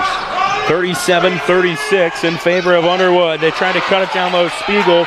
It's stolen away by Delaney Ambrose. Here's a run out. Hall to the hoop. No good.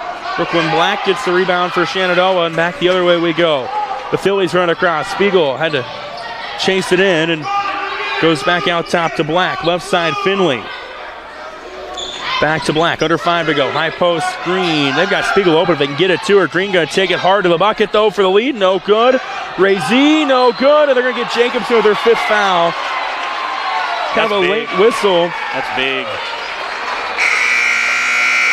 And Elizabeth Jacobson, her night's going to end with 5 points, or 9 points rather, and 5 fouls. So she is done for the night. Allie Fletcher, I think, is going to come back in, and she's playing with 4 fouls.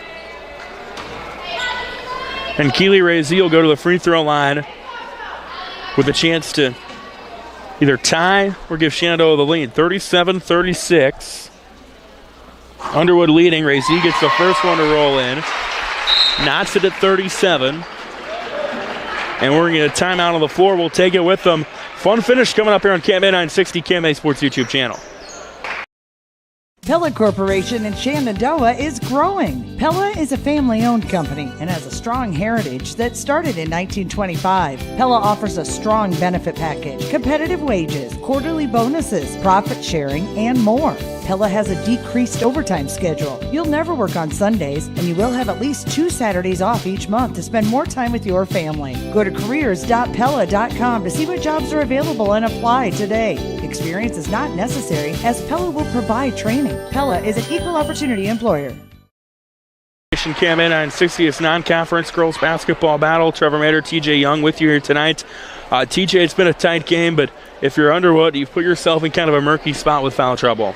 Yeah, it's big to have Jacobson out. She's really their only big post to handle what the Phillies can throw at you. The Phillies will throw out 2 posts, seems like every single possession, and if Shenandoah wants to try to salt this thing away, if they get the lead here, the recipe's got to be going inside right now to Lene Green, who's playing a wonderful, wonderful game for just her second varsity contest.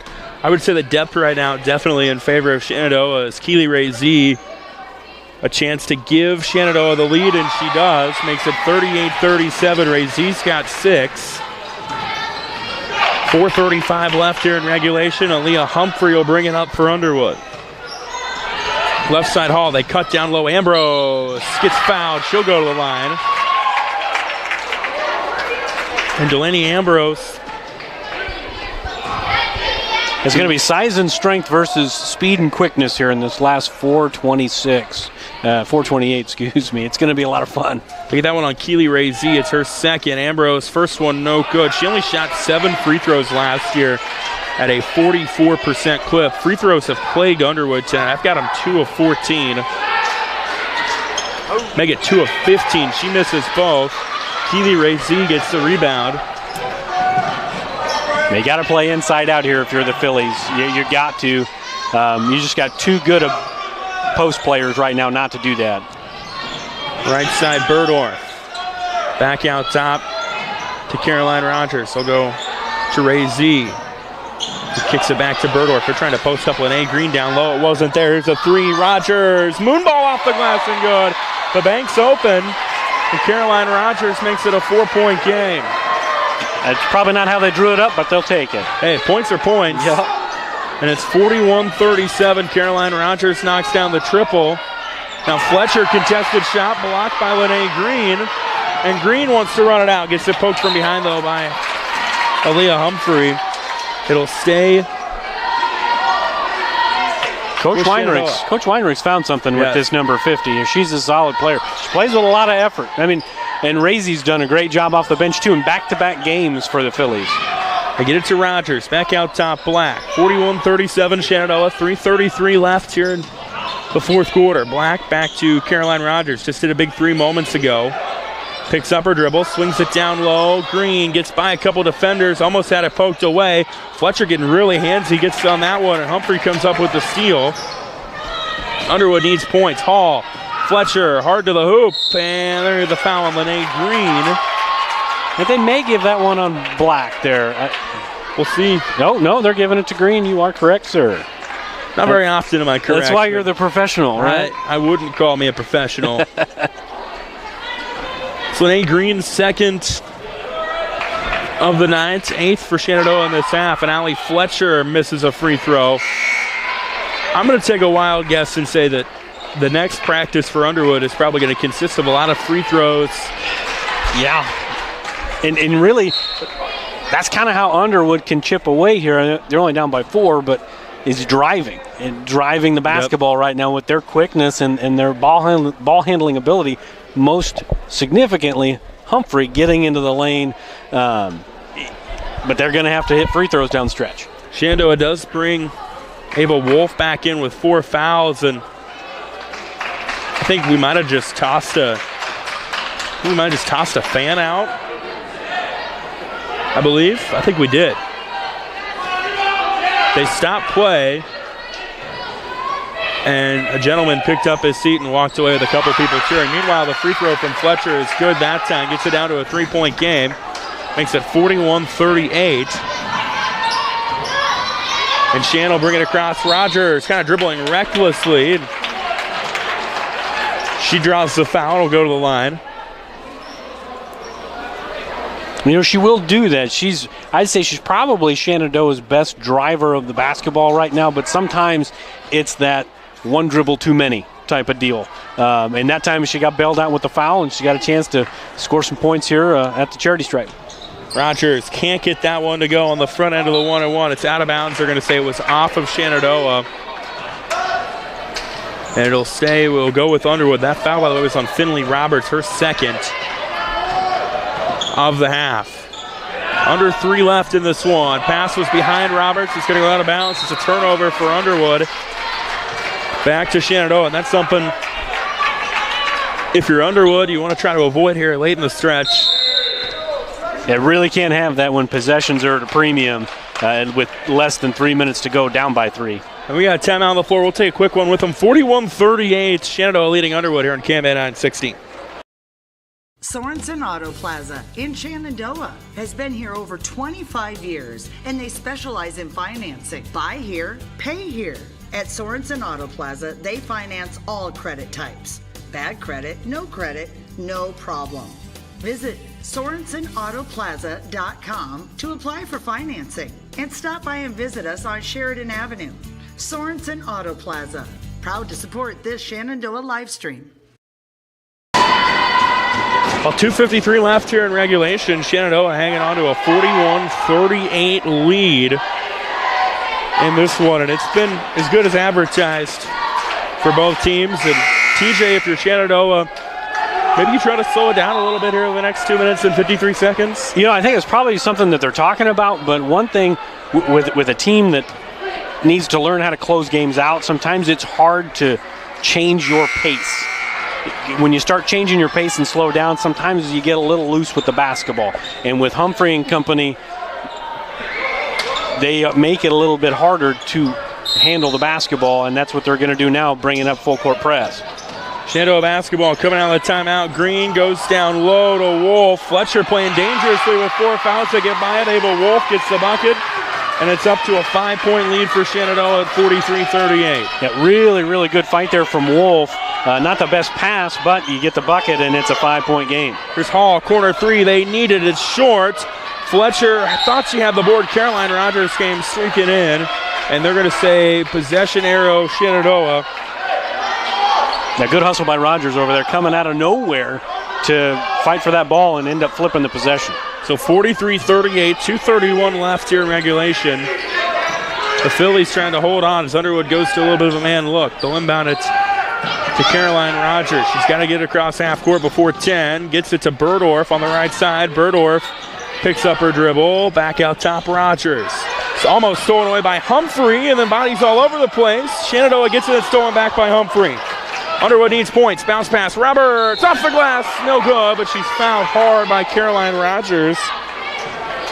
Yeah, and that's kind of what we talked about just about a minute or two ago, is when you try to slow it down, when you're not used to that, sometimes with girls like Humphrey out there, they're going to get you. And Shenandoah's just got to play their game for the last 2 minutes or so. It's too much time to trying to be salted away right now. Finley Roberts knocks down what's been a rare free throw make for Underwood tonight. Makes it 43-39. Reese Spiegel will come in for Shenandoah. Caroline Rogers comes out. She's giving them good minutes, just maybe a little too aggressive down the stretch there with that last foul. Roberts can knock this down to a one-score game. She doesn't, and it's rebounded by Abel Wolf. 2 minutes left. Wolf kind of dribbled into a corner, realizes what she did, gets a screen from Black, almost had it stolen away by Fletcher, gets it back, goes right side, Brooklyn Black, who goes right to left. Black being defended by Humphrey. Kicks it over to Spiegel, bounce pass in the lane, Wolf, no good. Fletcher with the board. And Underwood still needing 2 scores, minute 45 left. Hall dribbles in, kicks it out, Humphrey, a 3, no good. Loose ball on the floor. Brooklyn Black comes up with it for Shenandoah. And Coach John Weinrich going to call a timeout with a minute 34 left in this one. And Shen up 43-39. And TJ, I think right now if you're Coach John Weinrich, you're telling your team, hey, we got to make free throws. That's what it's going to come down to. It's going to come down to value in the basketball and making free throws with the clock stopped. And I know that's what he's talking about. For them, breaking the press is super important. And there's a lot of ball hawks right now on this Underwood side that they're going to try to get the ball, and they've been good at it all night. But yeah, you're absolutely correct. Shenandoah's got to value the ball, get it across the timeline, and layups or foul shots. I mean, that's kind of what it's got to be this last minute 39. Yeah, I've got Aaliyah Humphrey with 8 steals on the night, so she's going to kind of maybe play that free safety type role, trying to get a ball. Shenandoah's 10 of 17 from the free throw line. That's the difference maker tonight. Underwood 4 of 19. Yeah. Well, and then you got your bigs got your bigs shooting decently at the line too. I mean, Razy's 2 for 2, Evelyn's 2 for 2, and Lene Green's made 4 out of her 6 or 7 shots from the line. So your bigs are making shots down there, which is exactly what you wanted for Coach Weinrich. So Ava Wolf will be the inbounder. 1:34 left. Underwood playing man defensively. They get it into Black. Black will get it across the timeline with about 5 seconds to spare. We'll see how much time Underwood lets them burn before they think about burning a foul. We're going to see a lot of weave action for Shenandoah. Spiegel wanted to go to Berdorf, picked it up. They go to Wolf. Wolf pass deflected, stolen away. Kinsley Ferguson comes up with it. And then it's stolen back away by Ava Wolf, but she can't save it. It's out of bounds to Underwood. Kind of a crazy last 5 seconds there for Wolf. You know, you make the bad pass, but then you hustle to get it back and then give it right back. So Underwood with an opportunity to make it a 1 or 2 point game here with 1:08 to go. And Lene Green's coming out, and coming in is another ball handler in Carolyn Rogers. Aaliyah Humphrey will bring it up. 1:05 left in regulation. 43-39 Shenandoah. Hall right side Ferguson. They go Fletcher. Quick touch to Ambrose. Jumper. Good. It's a 2-point game. And it's 43-41, under a minute to go. Big shot for the junior there. Big shot there. She's got 4 points on the night. Berdorf will bring it up. And the pass is stolen away by Humphrey. Humphrey run out. Hall. Hall with Rogers in pursuit for the tie. It's blocked, but she's fouled. And Leah Hall is going to go to the line with a chance to maybe tie this game if she can knock them both down. Now, free throws have not been kind to Underwood tonight. So Humphrey now 9 steals. That's what I've got her at. 9? I'm sure I've missed a couple, but it's just kind of one of those things where when you get in that moment, you get a little nervous when you got the ball in your hands, and Humphrey's going to take them. Hall misses the front end of it. Shenandoah will make some substitutions. Looks like Rogers and Berdorf will come out. Finley and Wolf are among those in there. Second one from Hall. No good as well, but Ambrose gets the rebound. Tosses it back out top, Fletcher. Underwood a chance to tie it or take the lead, but it's stolen away by Lene Green with 30 seconds to go. And now Underwood's got a foul and probably do it kind of quickly. Down to 20 seconds to go. Shenandoah going to try to play keep away, and we'll get a foul out top by Kinsley Ferguson. And again, a missed opportunity for Underwood at the free throw line. Might come back to haunt them. Double bonus here, I believe. Maybe not. Yeah, no, it's double bonus. Nope. Okay, no, it is not. I thought maybe they'd refresh it to 10. As Reese Spiegel is at the line with 19 seconds to go. She makes the first one.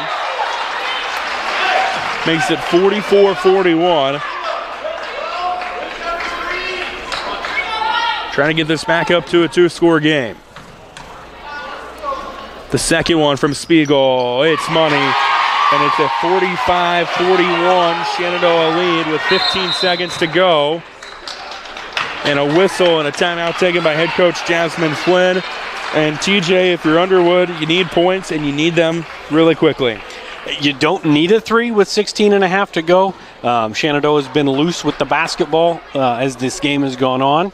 So you've got drivers, you've got kids like Humphrey, Hall, Fletcher even. Fletcher's made a couple buckets from the outside too. I like the drive kick, but I like to drive straight to the basket. You know, it's going to be there. Coach Weinrich's probably going to tell the kids no fouls, no threes. You know, so take the 2, and then you got to foul right away. Yeah, for a moment the scoreboard showed 1.7 seconds, and I was like, that is not right. I must have really lost track of time. And then I thought we were going to sound crazy talking about scenarios, but they reset it. 17 seconds is what's on the clock. I thought for a moment we had gone delusional. They got her fixed. Yeah, I think you're up by 4 with 1.7 seconds left. You probably like your chances, but 17 seconds. Underwood does have a timeout as well. Got a lot of ball game left with 17 seconds. Each team has a timeout, and each team now will be in the double bonus if there's a foul. Allie Fletcher will be the inbounder for Underwood, and I imagine any bucket will be followed by an Underwood timeout if they're to get one. They inbound to Humphrey, 15 left. Humphrey got a screen hard to the hoop, draws the foul, She'll go to the line. Jenna Burdorf charged with the bump. But again, free throws have not been good for Underwood tonight. If anybody's going to make them for Underwood tonight, you got to figure it's going to be Humphrey. She's played a whale of a game. She's got 12 points. Needs at least one. Doesn't get it there. And I like the substitution that Coach Weinrich's doing here, bringing in the bigs to rebound on this possession. Rebounds are critical at this point with 13.1. Biggest free throw of the game, no doubt. And Humphrey, no good. Rebound, or Fletcher rather, no good. Loose ball. Fletcher gets it back. They've got to go quickly. Ferguson, a three with 5 seconds left is good. And Coach Jasmine Flynn is going to call a timeout. That's why you keep the timeout. Wow. But they're only going to have, 2.2 seconds. Wow. Kinsley Ferguson knocks down that three, and Underwood, it's a heck of a time to hit your second three-pointer of the night. Yeah. Well, you bring in you sub in the bigs, like I just said, for the rebounding purposes, and then you give up the offensive rebound. If you're Underwood, you got to get a steal immediately, and they did readjust the clock to 4 seconds, so there's plenty of time still left for a foul and then coming down the floor. So 4 seconds left. I thought when Coach Flynn called the timeout, I thought it was around that 3.5, 4 second mark. The clock ran to 2. And it's amazing, though. The last two stoppages have been exactly on seconds, no tenths. Yeah. So they've been really, really good. 17 even and 4 even. It's going to be a fun 4 seconds here. 45-44, Shenandoah leading Underwood. We still got a boys game to follow this. That'll take place about 20 minutes after the conclusion of this one. Shenandoah trying to move to 1-1 of the year. Underwood trying to start the year 1-0. See if Underwood puts a defender on the basketball. I would. If you do that, you give up the opportunity of a home run. And that's something that, I wouldn't want to give up the home run. So Brooklyn Black was going to inbound, and now Coach John Weinrich's going to take a timeout. TJ, I'm going to ask you to put your coach's hat on here. If you're John Weinrich, what are you doing here? Are you trying to maybe just throw one deep and burn up a lot of time? My assumption is he called the timeout because he wanted to get a look at how they were going to defend it. Right. They're defending it with nobody on the ball and somebody at the top of the key, the girl guarding the ball. So it essentially is going to take away that home run shot. You're going to have to get the ball into the front court. That's not a big deal. Get the ball in, and then you really got to brace for impact. Get the ball in, knock your free throws down. Be strong with the ball. It's not a loaf of bread type of deal. And I'm telling my girls, if it gets into a free throw situation, we knock them both down, foul right away. Yeah, absolutely. Now, obviously, that's got to happen first. Yep. And I'm not opposed to the home run shot. The only thing is, on a home run shot, you better touch the ball if it's going to go out of bounds. Because if it goes out of bounds without anybody touching it, it'll come back here. Then you're in danger. So Ava Wolf will inbound. Again, Underwood will not put anybody on the inbound. Wolf runs the baseline. It's deflected. They're going to say off of Hall. It'll stay with Shenandoah. That was close. That was really close. And 3.2 seconds remaining. So Wolf will inbound again. And Wolf doesn't really have anything, and then Humphrey will foul Black with, they're going to call it 2.1 seconds left. I think Underwood was trying to foul before the inbound. Yeah, and a lot of times high school officials aren't going to call that, not because they're doing anything wrong. That's just not, that's a little bit of a cheap way to give somebody an extra possession, so they're going to try, unless it's egregious, they're going to let that go. So 2 shots coming for Brooklyn Black. Shenandoah is not going to put anybody on the line. Black misses the first one. I would miss the second one too. Underwood's out of timeouts. Last thing I would want is for them to have any sort of chance to set anything up. With Humphrey down there, she's quick enough. She's going to be quick enough with the ball to get it to half court on a make. 2.1 left. Shan by 1. Brooklyn Black's free throw is short. Underwood's got to go. Humphrey shot. If it's long anyway. I don't know if that would have counted anyways.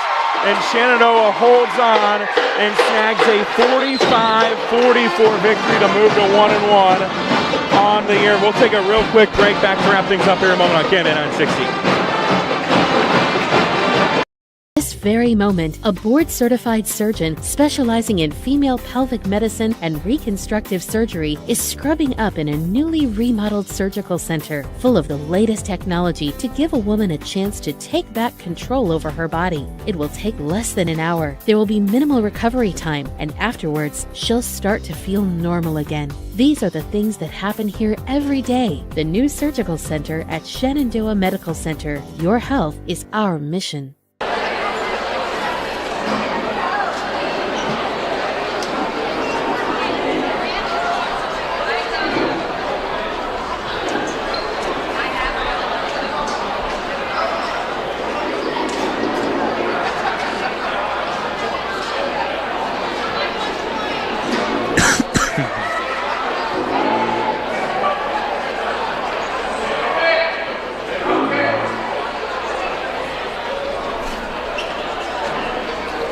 Well, Shenandoah wins the nail-biter in girls action here tonight, 45-44 over Underwood. It was close all the way. The Phillies started fast.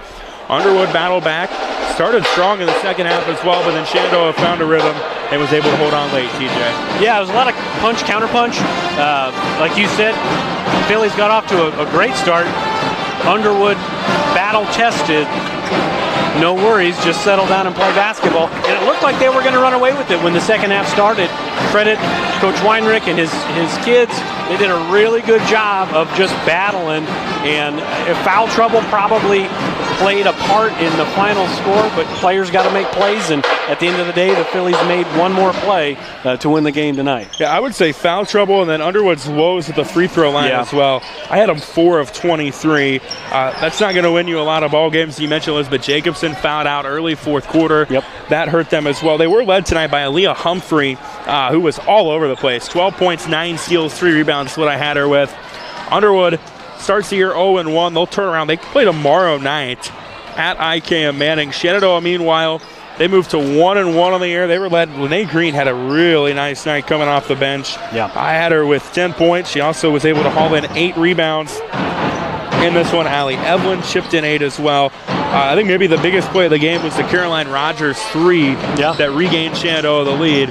Yeah, accidentally on purpose. Yeah. Accidentally on purpose. Banked it in and it worked, and the Phillies get a win. They turn around, they trek to Southwest Valley tomorrow night. Boys game coming up here in a little bit on KMA 960. We're going to step aside. I'm going to go talk to Shenandoah head girls basketball coach John Weinrich after his team's win.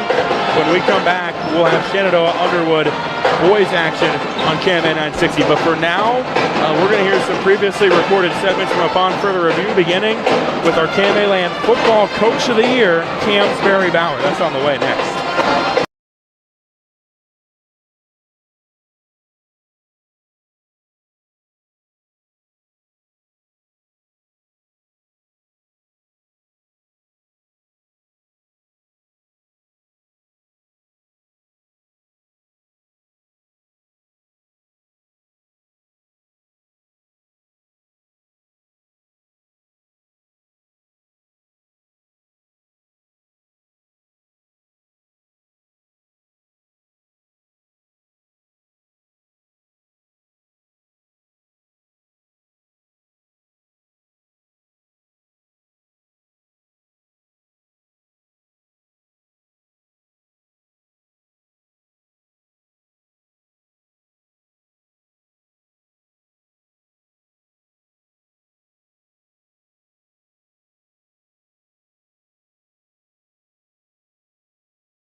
Trevor Mater, TJ Young with you here tonight. If it's half as good as the girls' game was, we could be in for a dandy. As you were just listening or just watching, the Shenandoah girls squeak out a 45-44 victory. Had a chance to catch up with Lene Green and Shenandoah girls head basketball coach John Weinrich. You'll be able to check out the full story and interviews from those online KMAland.com here later on tonight. But TJ, now both boys teams get a chance to open their season. First game of the year for both teams. It should be a lot of fun. You know, there's a lot of turnover on the Underwood side. They lost a lot of production to a pretty solid team from a year ago. Shenandoah's, a lot of seniors are gone that contributed. You got a lot of those young kids that maybe started at the end of the year last year. Now they're making their way. This is their team now. Now, one thing to keep an eye on with Underwood, you've got a handful of contributors that just came off a pretty deep postseason football run. Alex Ravlin, one of their starters. You got Jack Van Fossen, who's also listed as a starter. Mason Boothby among those, and then you've got Bryce Patton, who is a state qualifier in cross country. So they've got athletes across the board, and Shenandoah does too. Yeah, absolutely. It's going to be a fun one. I think we're going to see a little bit of a track meet, maybe more than both coaches want, and it may be sloppy at the beginning. Both teams kind of getting those first game jitters out. It benefited the Phillies having played a game already, I believe, and maybe not at the Underwood girls team, but I think it's a pretty even matchup as far as how we're going to see the game played. I think it's going to be pretty wide open and pretty fast paced, at least from what I can tell. And TJ, let's take a real quick look at the Shenandoah starters under the guidance of head coach Jay Soderberg. Yeah, the starting lineup tonight for the Mustangs in the backcourt will be Nolan Mount, the sophomore, and the junior Bo Gardner. And then they'll run three forwards out there in junior Blake Harold and seniors Evan Holmes and Zach Foster. And for Underwood, the starters, Bryce Patton, Alex Ravlin, Mason Boothby, Josh Ravlin, and Jack Van Fossen. They're under the guidance of head coach Brad Bloom. Underwood, the road team, wearing the blues with the blue shorts. Shenandoah, the home team, they've got the white jerseys with the maroonish numbers. It'll be Jack Van Fossen jumping for Underwood. Blake Harold for Shenandoah. We're underway here in this non-conference season opener. Van Fossen wants to run to the hoop, leaves it short. It's rebounded by Zach Foster. And Shenandoah will get their first offensive possession of the game now. With it out top, Nolan Mount. A little bit of confusion. It's stolen away by Alex Ravlin. Ravlin wants to go to the hoop. Underhand, no good. There to clean things up, though, was Mason Boothby. And Underwood strikes first. They lead 2-0. As TJ alluded to, kind of a little bit of a track meet feel early on. Mount gets a screen. Now on a cut, goes down to Evan Holmes off the glass and good. Give Holmes the bucket, give Mount the assist, and we're tied at 2 here early on. Again, Underwood wants to run quickly. Josh Ravlin, they'll swing it back out. Ravlin open three, top of the key, short. Into the hands, though, of Jack Van Fossen. Van Fossen, turnaround jumper, underneath the hoop, no good. Zach Foster comes up with the board. Up and down the floor we go here in Shenandoah. Harrell hard to the hoop. Underhand layup is good. Shenandoah's got an early 4-2 lead. Yeah, really good take there by Harold. And it's been up and down. That's kind of what we thought it was going to be. It's definitely been up and down. These kids are probably going to be gassed here in a couple of minutes. Van Fossen out top. Definitely first game of the year. Underwood working the perimeter well. Ravlin back out top. That's Mason Boothby. Ooh. Now they'll go to Alex Ravlin. Swings it out. Josh Ravlin. Got a defender to leave his feet. Little floater, no good. Rebounded by Blake Harold. And Harold will bring it up and across for Shenandoah. Left side, Foster will pull up. No good. Josh Ravlin there for the rebound. And here comes Underwood the other way. Ravlin picks it up, kicks it out. Here's a three. Boothby, good. And we're tied at 5. Here early on to this one. Get up and down the floor we go. Nolan Mount leads at 5-4 Underwood, rather, as Harold put back on the Mount. Shot attempt no good. And we're going to get a whistle and a jump ball.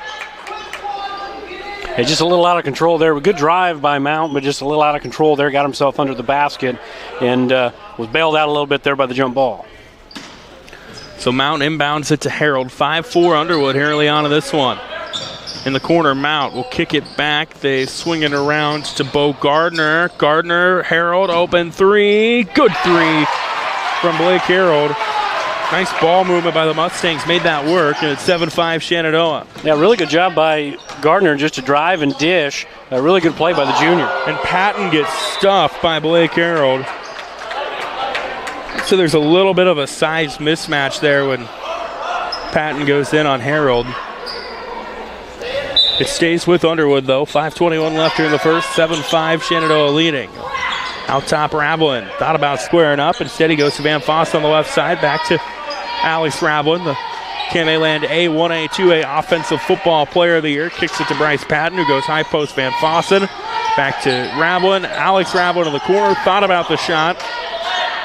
Goes back to Patton. Now Ravelin, double team. Kicks it to Boothby. Back to Alex Ravelin. Dribbling left to right. Jump step. Swing to Josh on the right side. Long possession for Underwood. Josh hard to the hoop. Had it deflected. Van Fossen gets it back. Lots of contact down low. Van Fossen finishes. And we're tied at 7. Yeah, really good job by Underwood. Just staying patient in that zone. The out of bounds underneath there, and Shenandoah went to his zone. Really good job by Underwood. Yeah, you'll take those long possessions if they end in points. Here's Mount, gets a screen up top from Foster. Can't really do anything with it. Ball's on the floor. Ravelin comes up with it. Jump ball. Possession arrow favors Underwood. And the Eagles will get it 7-7, 4:27 left here in the first quarter.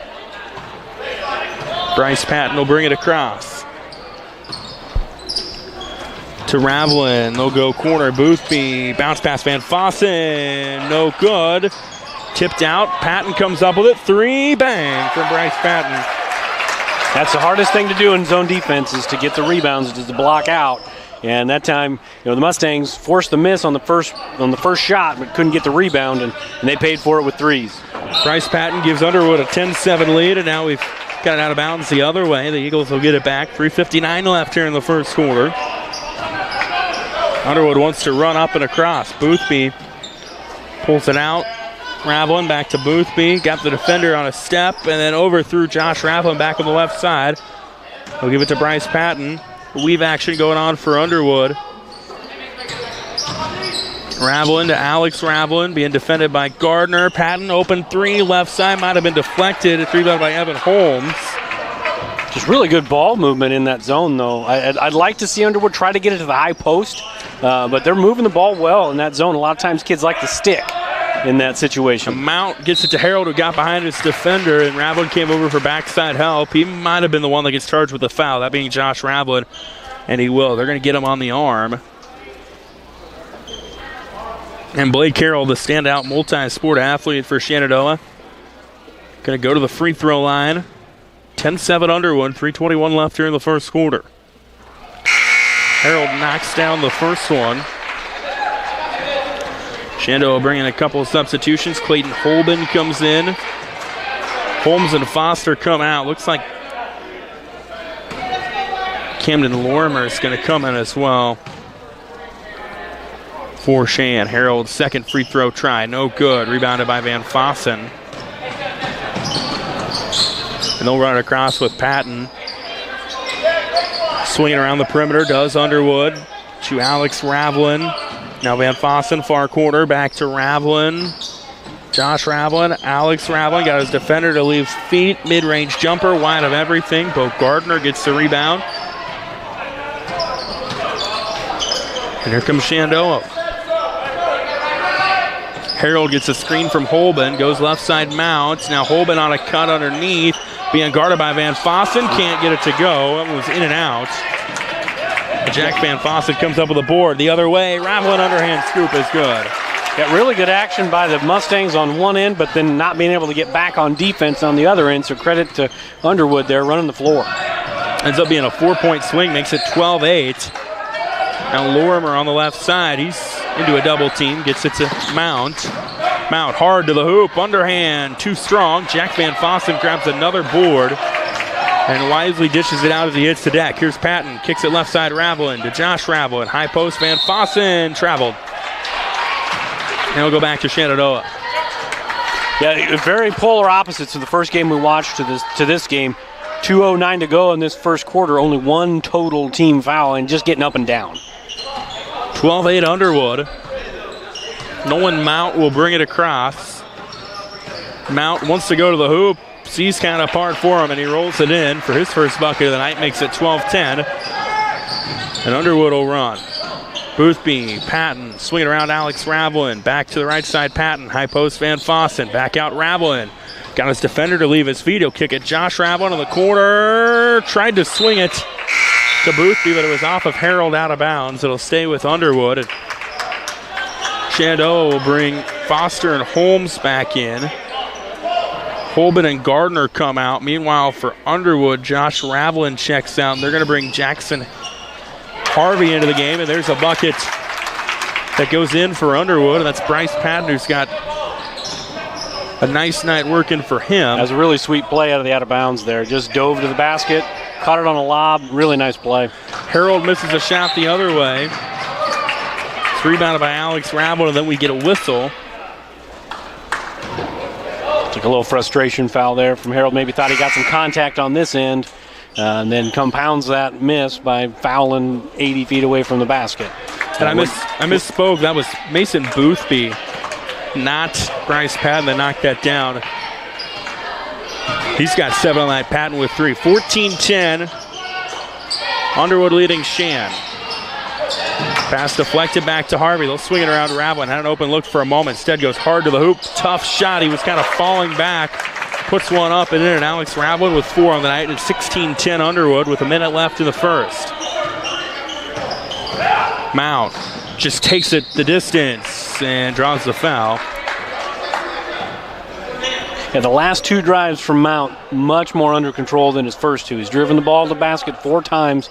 The first 2 times was kind of a hope I'm going to make it. These last 2 times, he was taking it with a purpose. Much better job by the sophomore point guard. They get that one on Alex Ravlin. That's his first. Second team foul on Underwood is Mount. First one off the iron, no good. 16-10 Underwood. 56 seconds left here in the first quarter. So the next free throw try from Mount. Kind of a weird spin on it. Misses everything, and it didn't hit the rim. So it'll be Underwood basketball. They just made another substitution moments ago. Luke Justin comes into the game. Jack Van Fossen came out for the Eagles. Patton will bring it across. Under a minute left here in the first. There's Ravlin on the left side. Back out top, Patton. High post. Boothby to Harvey. 3. Long of everything. Chasing it down, though, was Ravlin. And a reset for Underwood. Patton will go back to Ravlin. Ravlin, swing pass down low. Justin got big, can't get it to go. Second time, no good. And finally, Zach Foster gets it and is fouled. So 2 missed opportunities for Underwood. That defensive rebounding is kind of rearing its ugly head right now for the Mustangs. Underwood doing a good job of crashing that glass against that zone pressure. Under 30 seconds left here in the first. 16-10 in favor of Underwood. Harold gets a screen from Foster. Now Foster on a cut. Lots of contact and one. No, they're going to wave it off. They're going to say the contact of the foul was before the shot. That's kind of a bang-bang play. But it takes, at least 2 points, maybe 3 points off the board on that with 15 seconds left here in the first. They'll inbound it to Foster. Foster contested Jay, no good. Rebound into the hands of Patton. Underwood wants to run. Ravlin hard to the hoop. Underhand scoop, no good from Ravlin. Harold gets the board. 4 seconds left in the quarter. Harold, 2, 1, half-court heave at the buzzer. Off the iron, no good. That was close, but not quite. And that is how the quarter ends. So we will go to the second, 16-10. Underwood leading here on KMA 960, KMA Sports YouTube channel. Inch of your body puts pressure on one place, your feet. So give your feet everything they could ask for by walking in to Brown Shoe Fit Shenandoah. Shoes for every occasion, boots for any situation, and above all, the right fit for you. After all, Brown Shoe Fit has been fitting feet for over 100 years. The only downside, so many shoes to choose from and only 2 feet. Great service, great selection, a great fit every time at Brown Shoe Fit, downtown Shenandoah. We played one here in this boys game, 16-10. Underwood leading Shenandoah. And TJ, what stood out to you in that first quarter? It's kind of went the way we thought. A lot of up and down, a lot of good quick action. Shenandoah, after the first couple minutes, switched to a zone. Underwood seems to have found some recipes to attack that zone, most notably offensive rebounding and kicking out. Guys are doing a good job there for the Eagles of getting into the lane and making those 10 to 15 footers. For the Mustangs offensively, a lot of standing a little bit right now as the game's wore on. We'll see if that changes a little bit here in the second quarter. Shan basketball to start the second frame. They've got their, I wouldn't call it their starters. They've got kind of a mix of them, and here's a steal for Underwood out of the gate. Josh Ravlin, though, misses the shot. Now Zach Foster with a chance to 1-1 out. They'll slow it down, though. And Bo Gardner's got it outside to Nolan Mount. Mount dribbles in. Foster on a cut. Nobody picked him up. And Zach Foster lays one home. Makes it 16-12. And Underwood, much better moving without the basketball that possession. That's really what they're going to have to do, especially with Harold out of the game. You can't rely on just standing and shooting. A much better possession there for Shenandoah. Josh Ravlin misses a 3. Zach Foster grabs the board. And Mount brings it up on the left side. Mount thought about dribbling in, almost lost it. Gets it to Gardner. Gardner gets picked up defensively. He'll swing it back out to Mount.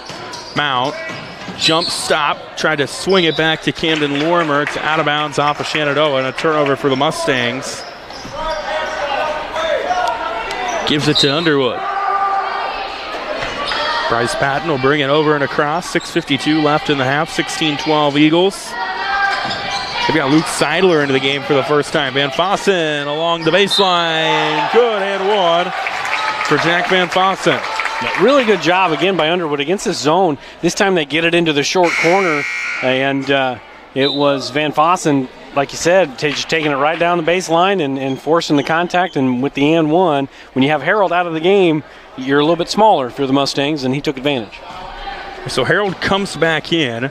Camden Lorimer comes out. Jack Van Fossen on the free throw try, no good. And they're going to get the bump on Luke Seidler. There's no such thing as an over the back, but Seidler made contact there. Therefore, he's going to draw that foul call. And back to Shenandoah goes. 18-12, 6:40 left here in the first quarter.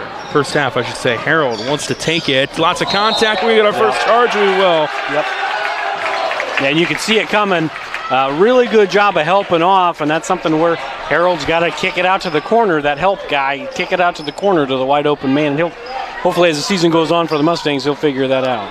Well, we at KMA Sports love to tally the charges we see all year, and that's the first one of the season, and it's charged to Blake Carroll. Here's Seidler with on the right side. Back out top, Patton. They go in the lane, Boothby. Van Fossen, hard dribble. Hook shot is good.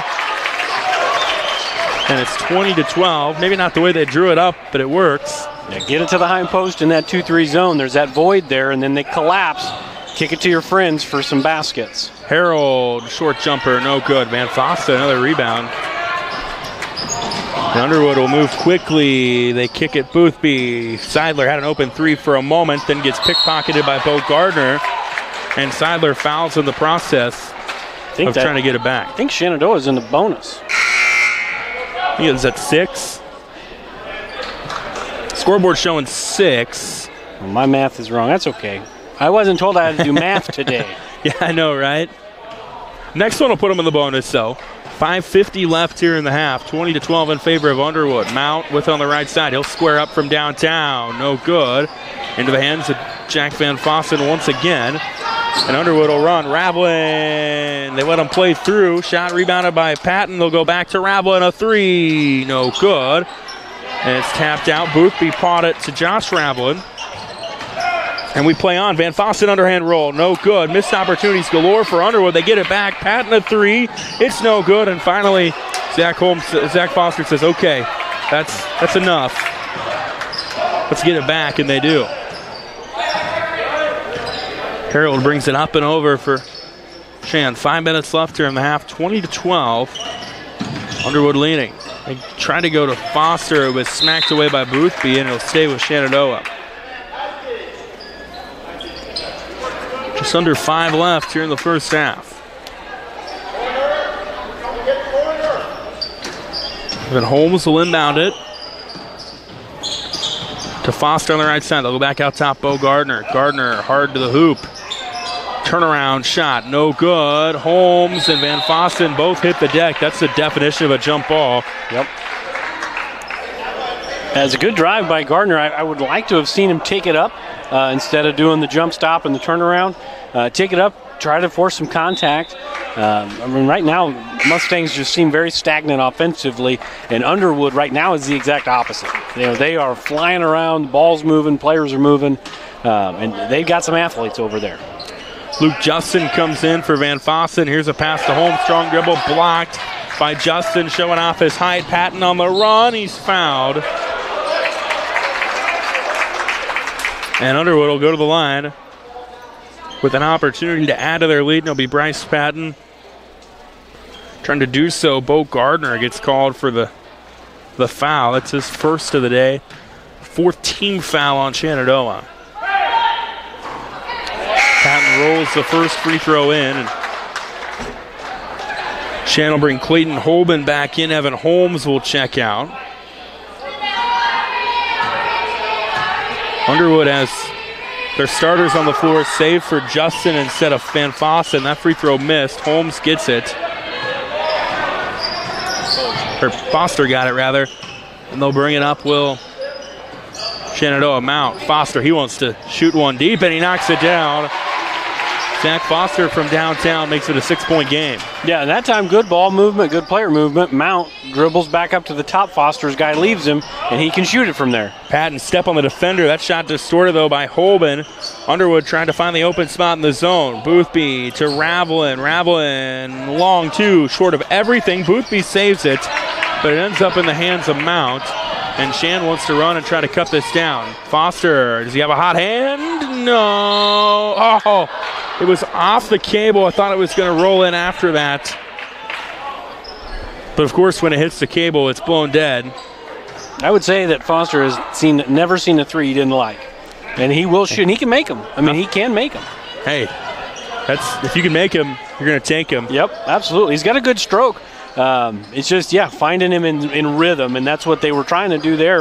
Mount found him, but just off the mark. We get an and one right there. The Boothby gets the and one opportunity as they're, again, able to find that gap in the zone defense. And it's back up to a 23-15 lead. Clayton Holben gets charged with the foul. And Mason Boothby, who's got 9 already tonight, can get it to double figures if he knocks this one down, and he does. 24-15 Underwood leading Shenandoah. Mount will bring it across. 3:40 left here in the half. Mount walks the baseline. He's guarded nicely, though, by Boothby. Kicks it to Holben. Holben, lefty off the glass is good. 24-17 after the Clayton Holben bucket, his first of the night. Patton to Ravelin. Back to Patton. High post, Boothby to Josh Ravelin to Patton. Patton, floater, no good. But there for the board is Boothby, and they'll reset with Josh Ravelin, who tried to bounce it and it's stolen away by Harold, and Shan will bring it across, down 7 with 3 left here in the half.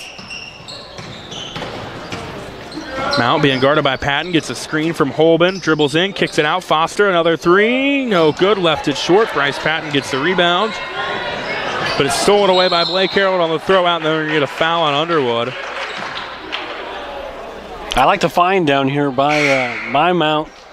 Now Foster made a 3 about 30-45 seconds of game time ago, and he just missed it there, but they got to find somebody other than Harold to light the fire offensively right now. They're only down by 7. They just got to kind of keep it going. Holben and Foster come out for Shenandoah, and that foul puts Shannon a 1-on-1 opportunity with Blake Harold at the charity stripe. So Blake Harold, who's got 6 points so far tonight, they called that one, by the way, on Alex Ravelin. That's his second. 7th team foul on Underwood. They lead 24-17 with 2:48 left here in the half. Harold gets that one to go, and it's 24-18, and he earns the second free throw opportunity with that make.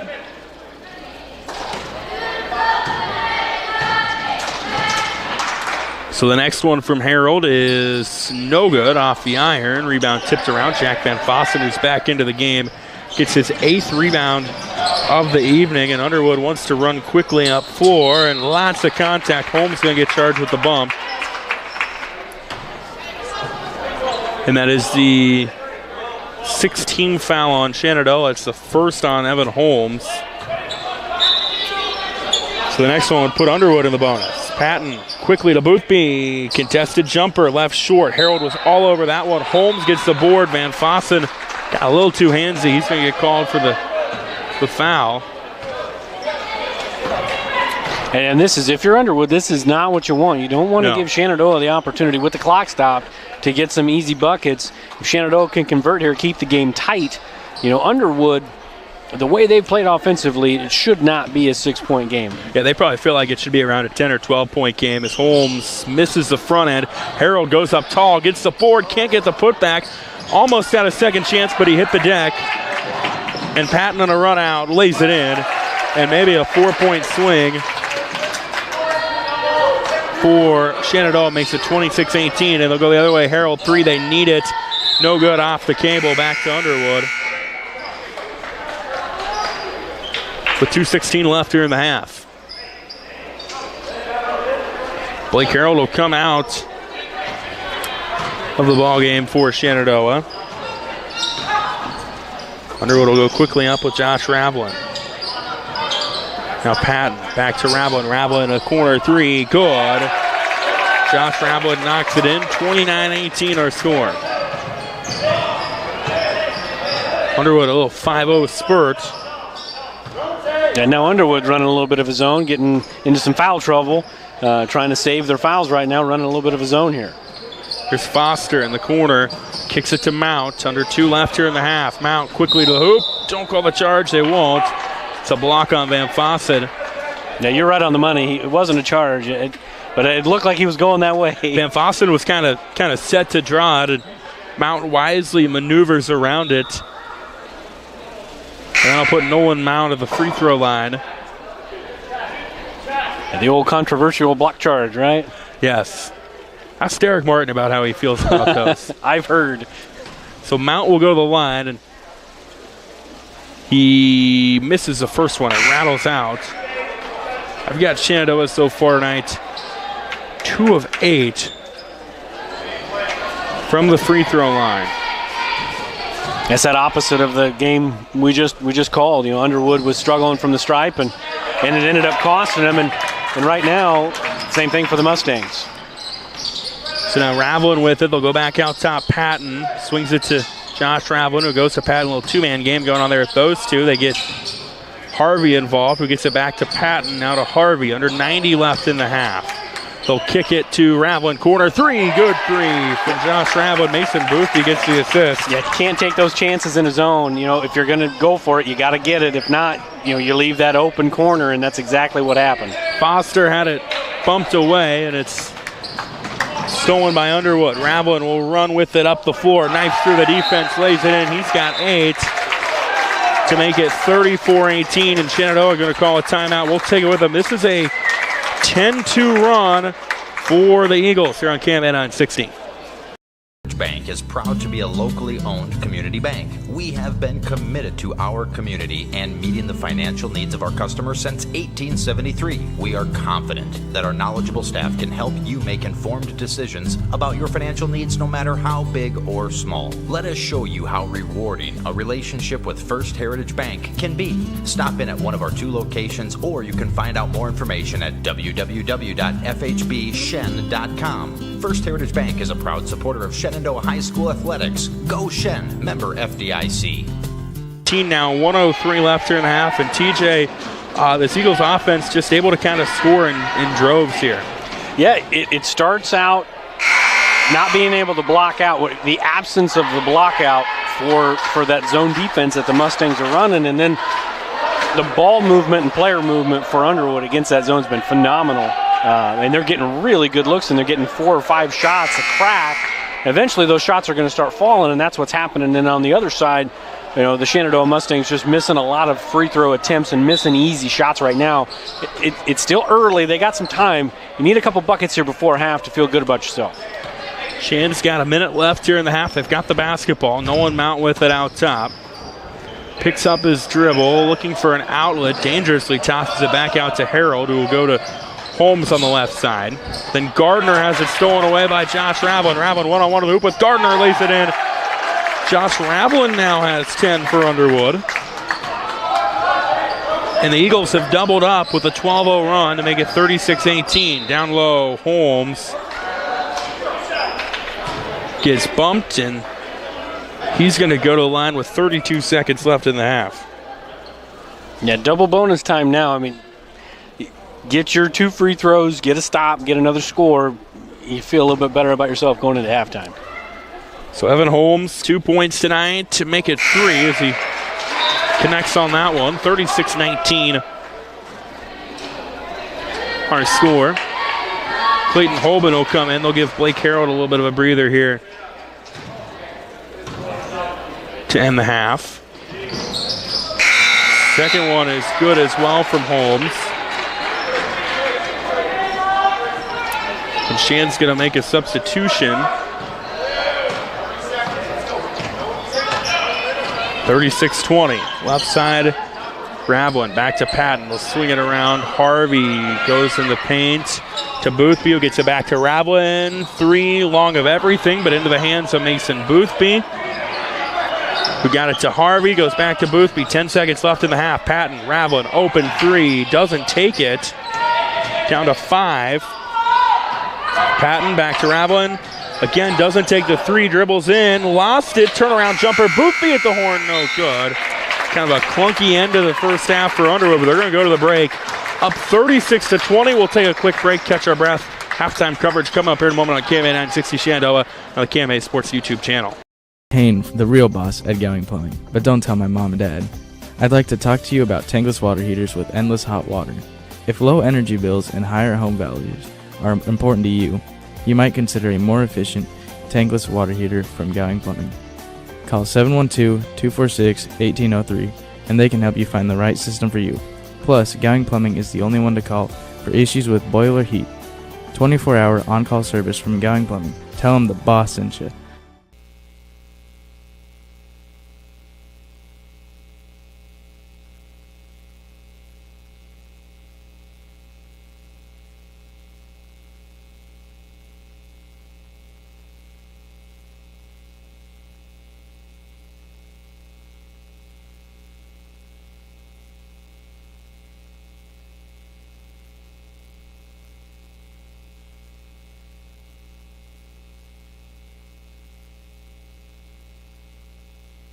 Halftime here in the boys game in Shenandoah. Trevor Mater, TJ Young with you. It is 36-20, Underwood leading.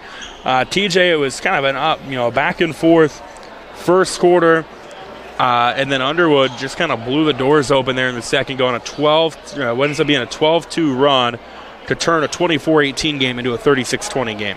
Yeah, Underwood much more efficient with the basketball. Mustangs had some breakdowns with their defense, that 2-3 zone. If you run it well, it can cause some havoc and force you to take some contested open threes. Underwood did a great job of getting the ball inside, driving and getting the ball to the high post, the short corner, and that really caused some fits. And then the offensive rebounding for Underwood, give them credit for attacking the glass. For the Mustangs, they got to block out, and that's a big thing. You might see a defensive switch here in the second half, switch to more of a man-to-man. But on the offensive side for the Mustangs, they've had open looks. They haven't been able to make them, and then a little bit careless on their shot selection maybe occasionally. You get those contested deep shots instead of a wide-open layup or just missing a guy type of deal. Underwood right now, they've got 2 in double figures. Mason Boothby, Josh Ravlin, 10 points apiece. Jack Van Fossen maybe on double-double watch here. 6 points, 8 boards for him so far in the first half. Blake Carroll leads Shenandoah with 7 points and 5 rebounds as well to go with that. Again, 36-20. Underwood leading Shenandoah here in this non-conference boys basketball battle. If you were listening earlier or watching earlier, what a fantastic girls game. The Phillies are able to walk away with the 45-44 victory to move to 1-1 on the year. Again, we'll have a full recap from both these games available online later on tonight at CamAland.com. We're going to step aside for a little bit. We're going to hear tomorrow's sports feature, which is with Logan Magnolia head wrestling coach Dan Thompson. The Panthers, they always seem to be good. They should be good again this year. So we're going to hear that when we come back. High school basketball, second half, Underwood, Shenandoah, here on Cam 960.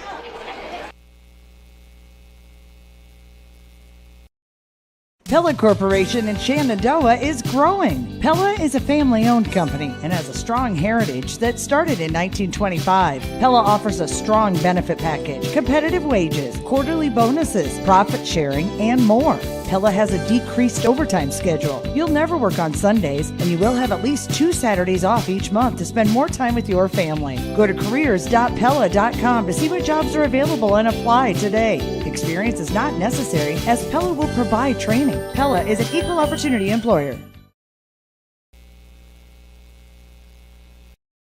Sorensen Auto Plaza in Shenandoah has been here over 25 years, and they specialize in financing. Buy here, pay here. At Sorensen Auto Plaza, they finance all credit types. Bad credit, no problem. Visit SorensenAutoplaza.com to apply for financing, and stop by and visit us on Sheridan Avenue.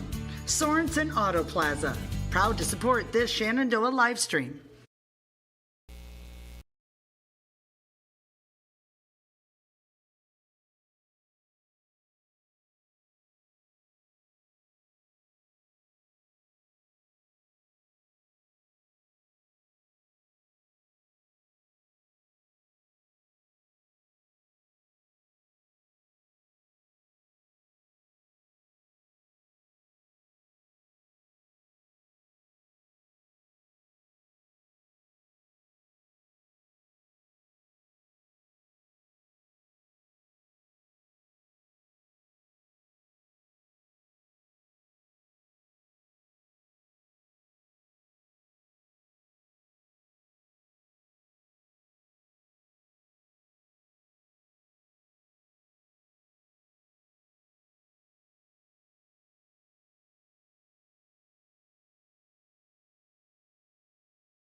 We're getting ready to begin the second half here in Shenandoah. Trevor Mater, TJ Young with you here tonight. Fun times in Shenandoah. 36-20, Underwood leading this boys non-conference battle. And TJ, it's really all because of a strong finish to the first half for the Eagles. Yeah, Underwood found themselves when Shenandoah switched to that zone. The ball movement, I mentioned that before probably ad nauseum, really good against that zone. Player movement's really good. They're getting the ball inside. A lot of times you just pass around the perimeter against the zone, but they're attacking it, and they're getting the offensive rebounds, and that's kind of been the disaster pill for the Mustangs right now, and they got to get that shifted to make a game of it here in the second half. And if I'm Coach Jay Soderberg, I'm telling my team, hey, there's no 17-point shot. Mm-hmm. You're setting goals. Yep.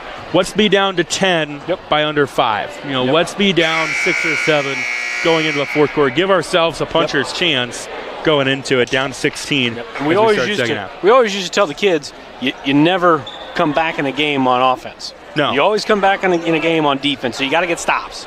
Get 3 stops in a row, and then get a score. And then get 3 more stops in a row, and then get a score. It's all on the defensive end, and we'll see what happens here for the Mustangs. But credit Underwood, they're doing a very good job right now in game one of moving the ball and finding the open guy. Starters on the floor for Underwood. They're going to have it to begin the second half. Looks like starters on the floor as well for Shenandoah. Left side, Jack Van Fossen. 6 points, 8 rebounds for him in the first half. Josh Rablin has it now. He had 10 points in the first 2 quarters of play. Gets it to Alex. Loose ball. Zach Foster comes up with it for Shenandoah. The Mustangs going to try to answer with some points here to start the third quarter. And they kind of slow things down a little bit. Blake Harold's down on the right side. Gives it back to Nolan Mount, who goes to Bo Gardner. Back on a cut, Harold. They'll swing it to Gardner. Rablin got a hand on it. Now Alex Rablin will lay it in, being defended by Nolan Mount. Alex Rablin gets the steal, gets the bucket, 38-20 rather, in favor of Underwood. Rablin's got 6 on the night. And Gardner will dribble in, kicks it out on a bounce pass to Mount. Mount right to left, running floater off the glass wide. And a rebound for Mason Boothby. Underwood will run it across Van Fossen. Van Fossen swings it out. Was he on the line? He was. It's a good idea, though, the draw and the kick. Yeah. Great idea. And that's one of the best times to shoot that 3 in transition when the defense is scrambling back. Shenandoah just needs to settle down on the offensive end. It just seems like they're trying to do too much with the ball. And it's never a bad idea to get 10 the ball.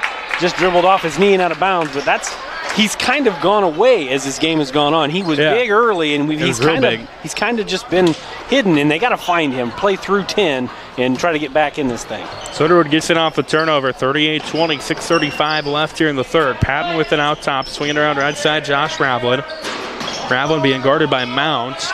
Will bounce pass it back to Patton, who gets it right back to Rablin, and Foster almost had the steal. It ended up in the hands of Van Fossen. It's batted around Boothby to Patton.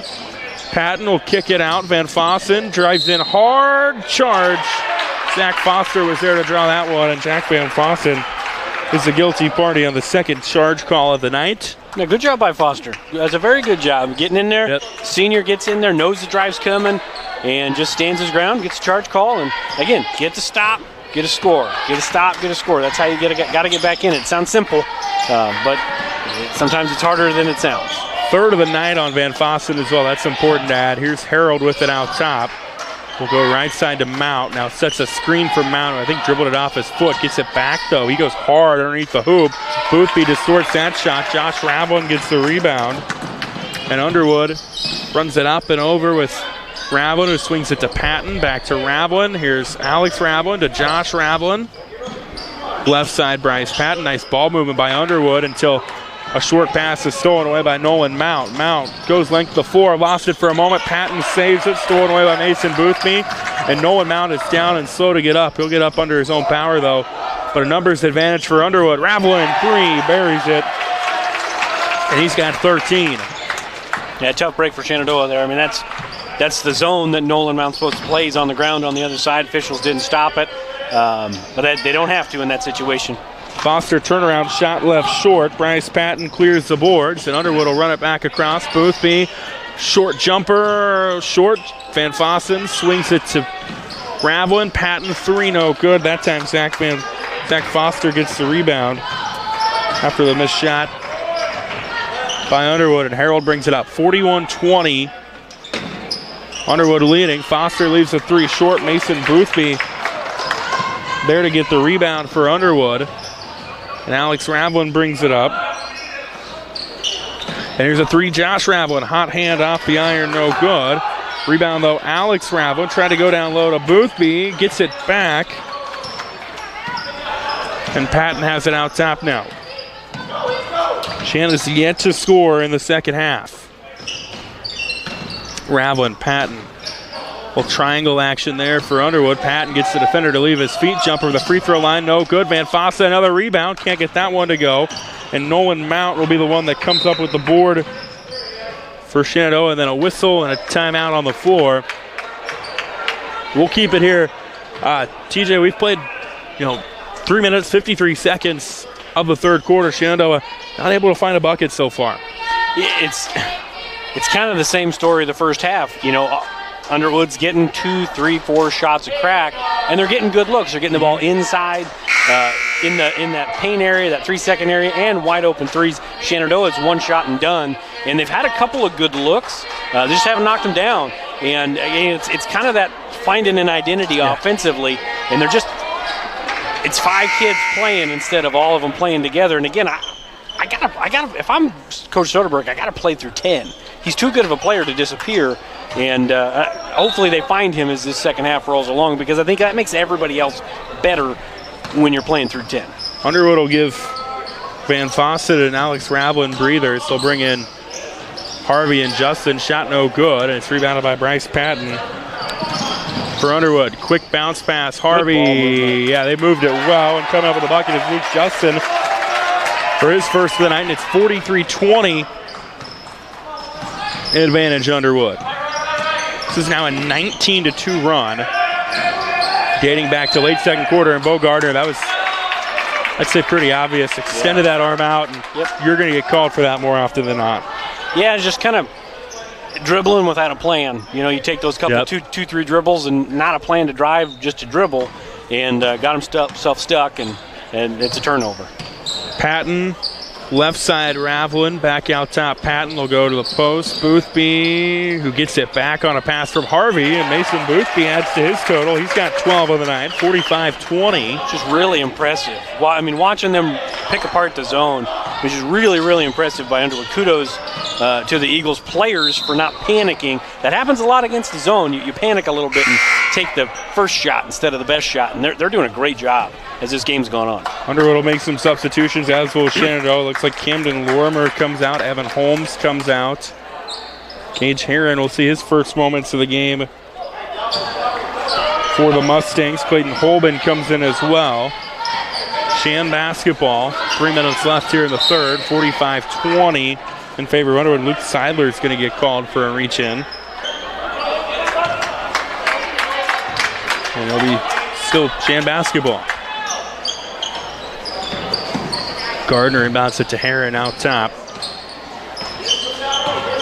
Herron dribbles in, right side Lorimer.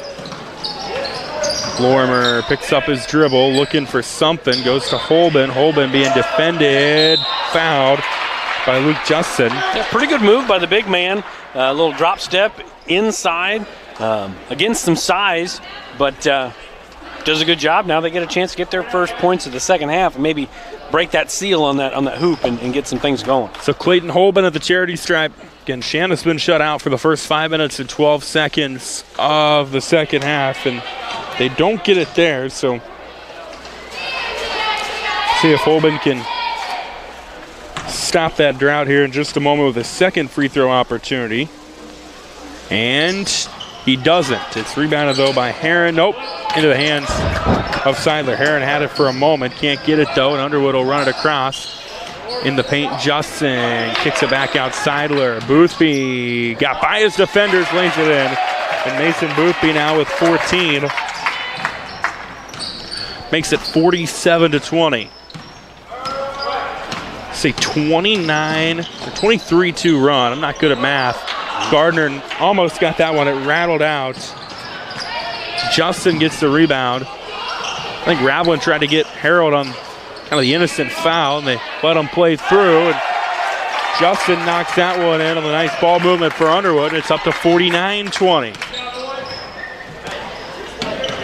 And this was 24-18 with a couple minutes left in the second quarter. Now we'll get an offensive foul on Shenandoah. It's just been really impressive. I don't want to say it's what Shenandoah is doing wrong. I mean, Underwood's playing really well on the offensive end. They're executing really well. They're not taking dribbles when they don't need to. They're passing the ball, moving around. And then you get the wide open three at the top of the key. It almost made it a 30-point game. Yeah, Ravlin misses it. Blake Harold gets the rebound for Shenandoah, and they'll bring it up and across with Harold on the left side, who goes to Foster on a cut. Harold underneath the hoop. Tough shot, no good. Heron fighting for the board. Bodies all over the place. Loose ball. And Holmes comes up with it for Shenandoah. They'll go left side. Harold, I think he traveled. He did.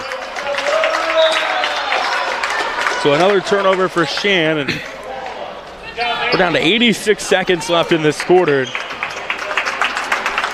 Shenandoah has not been able to buy a bucket so far in this frame.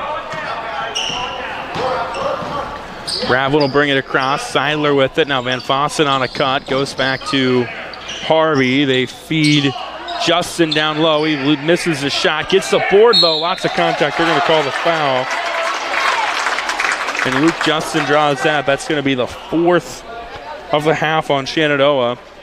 And they're going to say he was in the act of shooting, so put Luke Justin at the free throw line.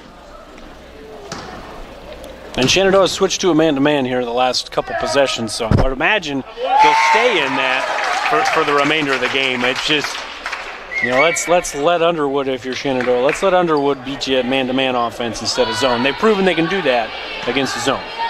So Mount comes in relief of Harold, as that one is banked in by Luke Justin, makes it 51-20. And Mount will bring it across. 1:05 left here in the third. Foster dribbling left to right. Three, no good for Shannon. It's rebounded by Harvey to Ravlin. Van Fossen finds the pass. Seidler, three, no good. And they're going to get the displacement call on Luke Justin. And it'll be Shan basketball with 48 seconds left in the third. Mount will get the inbound. Down to 40 seconds left here in the third quarter. Right side Heron. Back to Mount. To Heron on the right corner. Back to Mount again. Mount picked up defensively. Foster will launch a three. It's good. And it only took Shan about 7 minutes and 33 seconds of the third quarter to get on the board. And we get a over and back. Ravlin tried to feed Van Fossen, but he wasn't set. And Shan's going to get one more possession at least to end this quarter.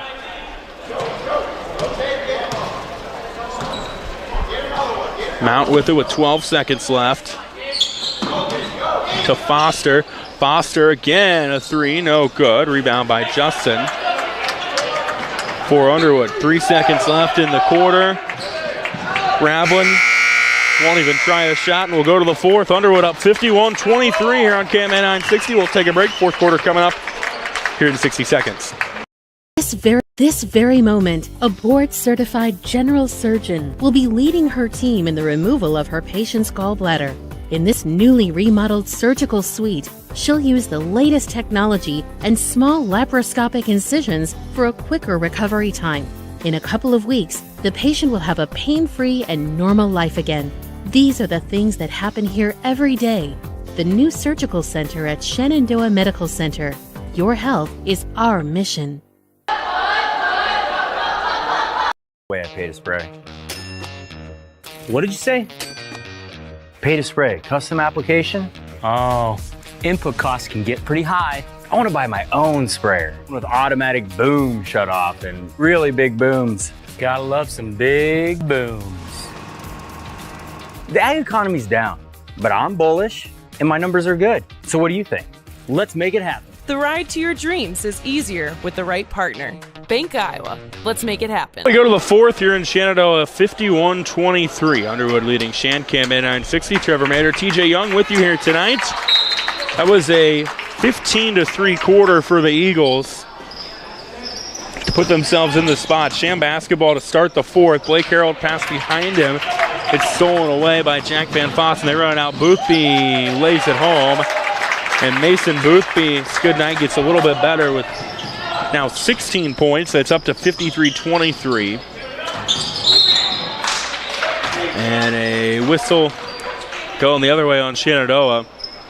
Clayton Holben maybe with a little bit of a moving screen action there. And this was a 6-point game kind of late first half. Underwood got hot, went into the half up 16. Held Shan scoreless for 7.5 minutes. Patton walks on Underwood's offensive possession. And the ball goes back to the Mustangs. Shenandoah gonna have a quick turnaround, as is Underwood. As Gardner gets it to Holmes. Or Foster, rather. Foster wanted to feed Harold. It was tipped off of Shan. It'll go back to Underwood. It just kind of seems like offensively they were told to run this play, let's get it to Harold, but if it's not there, you can't force it. And that's twice now they've done that, and Underwood nearly took advantage there. Yeah, Patton tried to feed Van Fossen. He missed it. Foster got the rebound. We get a whistle. It's going out of bounds the other way back to Underwood. And I don't know if Zach Foster took a poke to the eye or he was kind of slow getting up. He'll now come out. Evan Holmes comes in. Bo Gardner's also in there for Shenandoah. Meanwhile, Bryce Patton running point for the Eagles. He goes hard to Van Fossen, who gets stopped by Blake Harold. And Shan gets it back, but it's stolen away quickly by Bryce Patton. Patton, nice Euro step, can't get the and one, but he'll go to the charity stripe. Starters on the floor right now for Underwood. Underwood hoping to compete in what should be a pretty competitive Western Iowa Conference. Trainer, of course, always near the top. HSTW, not only a WIC contender as Patton misses the first one, but they've got aspirations of maybe ending up in Des Moines. Yeah. They've got some talent. Tri-Center, always stout as we'll see some substitutions. So be nice for Underwood to start the year off on the right foot. Yeah, the WIC's always competitive, and sometimes it's top heavy, but they've got some good. They play good basketball in that league. The Hawkeye 10 does too, no doubt. Harlan, Lewis Central probably expected to lead the way as Gardner brings it up and over. There's a bounce pass. Gardner gets it back and will swing it right side. Juan Cepeda into the game now for Shannon. It's stolen away. Rablin will run to the hoop, lays it in, does Alex Rablin. And it's 55-23. We're going to get a timeout. We'll take a real quick one with them here on Cam 960. Inch of your body puts pressure on one place, your feet. So give your feet everything they could ask for by walking in to Brown Shoe Fit Shenandoah. Shoes for every occasion, boots for any situation, and above all, the right fit for you. After all, Brown Shoe Fit has been fitting feet for over 100 years. The only downside, so many shoes to choose from and only 2 feet. Great service, great selection, a great fit every time at Brown Shoe Fit, downtown Shenandoah. Well, it's 55-23, Underwood leading Shenandoah here on Cam 960 KMA Sports YouTube channel. Trevor Mader, TJ Young with you here tonight. And the Eagles on their way to moving to 1-0 on the year. Bo Gardner will bring it across for Shenandoah coming out of the timeout. They've got some new faces in the game. As they go down low, Evan Holmes can't get the shot to go. Loose ball on the floor. It's won by Seidler for Underwood, and they'll bring it up. Here's a 3 from Seidler. Off the iron, no good. Bo Gardner comes up with the rebound. And he'll bring it across. 5 minutes to go. Underwood just 3 points away from maybe getting us to a running clock situation. And Patton snags another steal. He'll go hard to the hoop. They play it through, and Bryce Patton gets the swipe, gets the bucket. He's got 8 of the night, 57-23. With 5 minutes left. Underwood under the guidance of head coach Brad Bloom.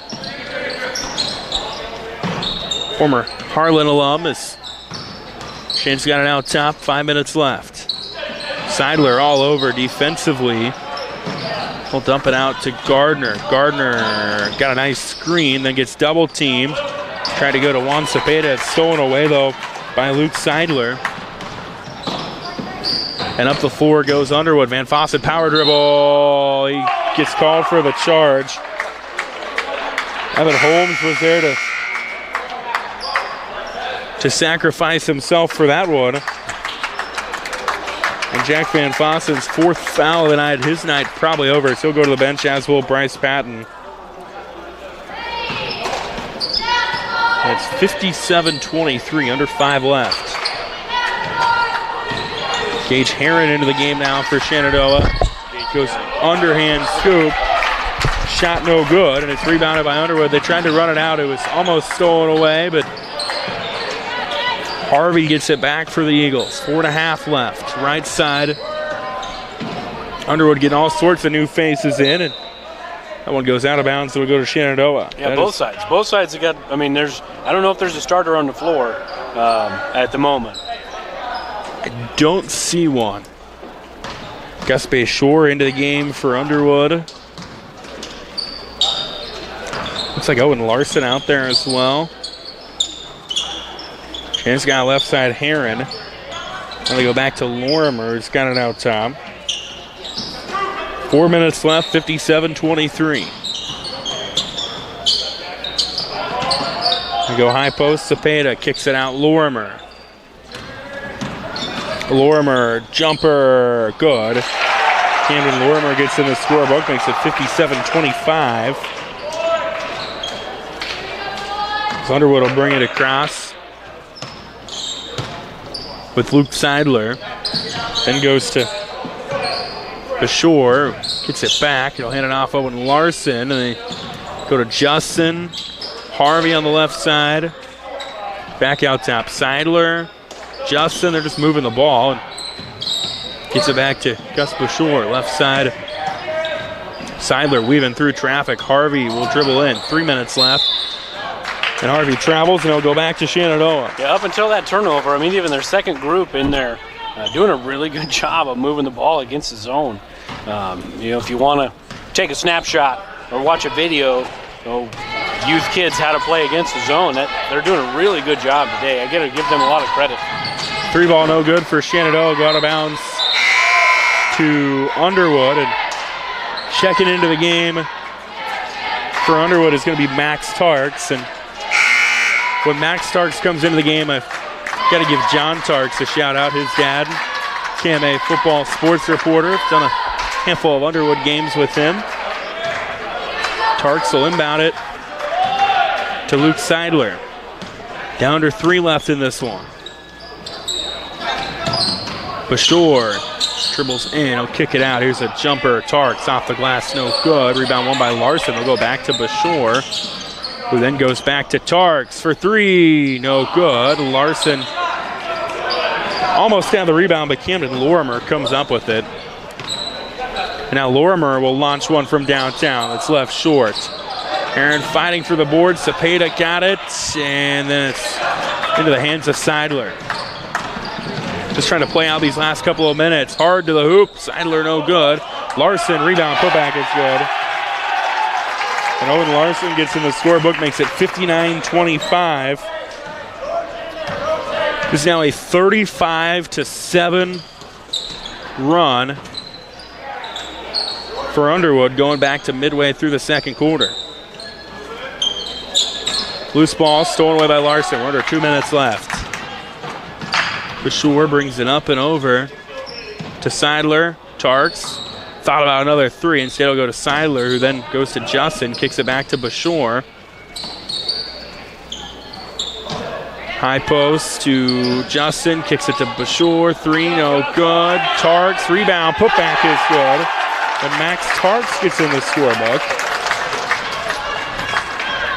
Makes it 61-25, so we're going to have a running clock for the final 90 seconds of this game. Cepeda tried to throw it out to Hearn. Bodies all over the place, stolen away, and Bashore will run it underneath for a layup to make it 63-25. Boy, you'd have me fooled saying that, these guys are just playing off the bench. I mean, both sides are playing, really hard down the stretch. Yeah, absolutely.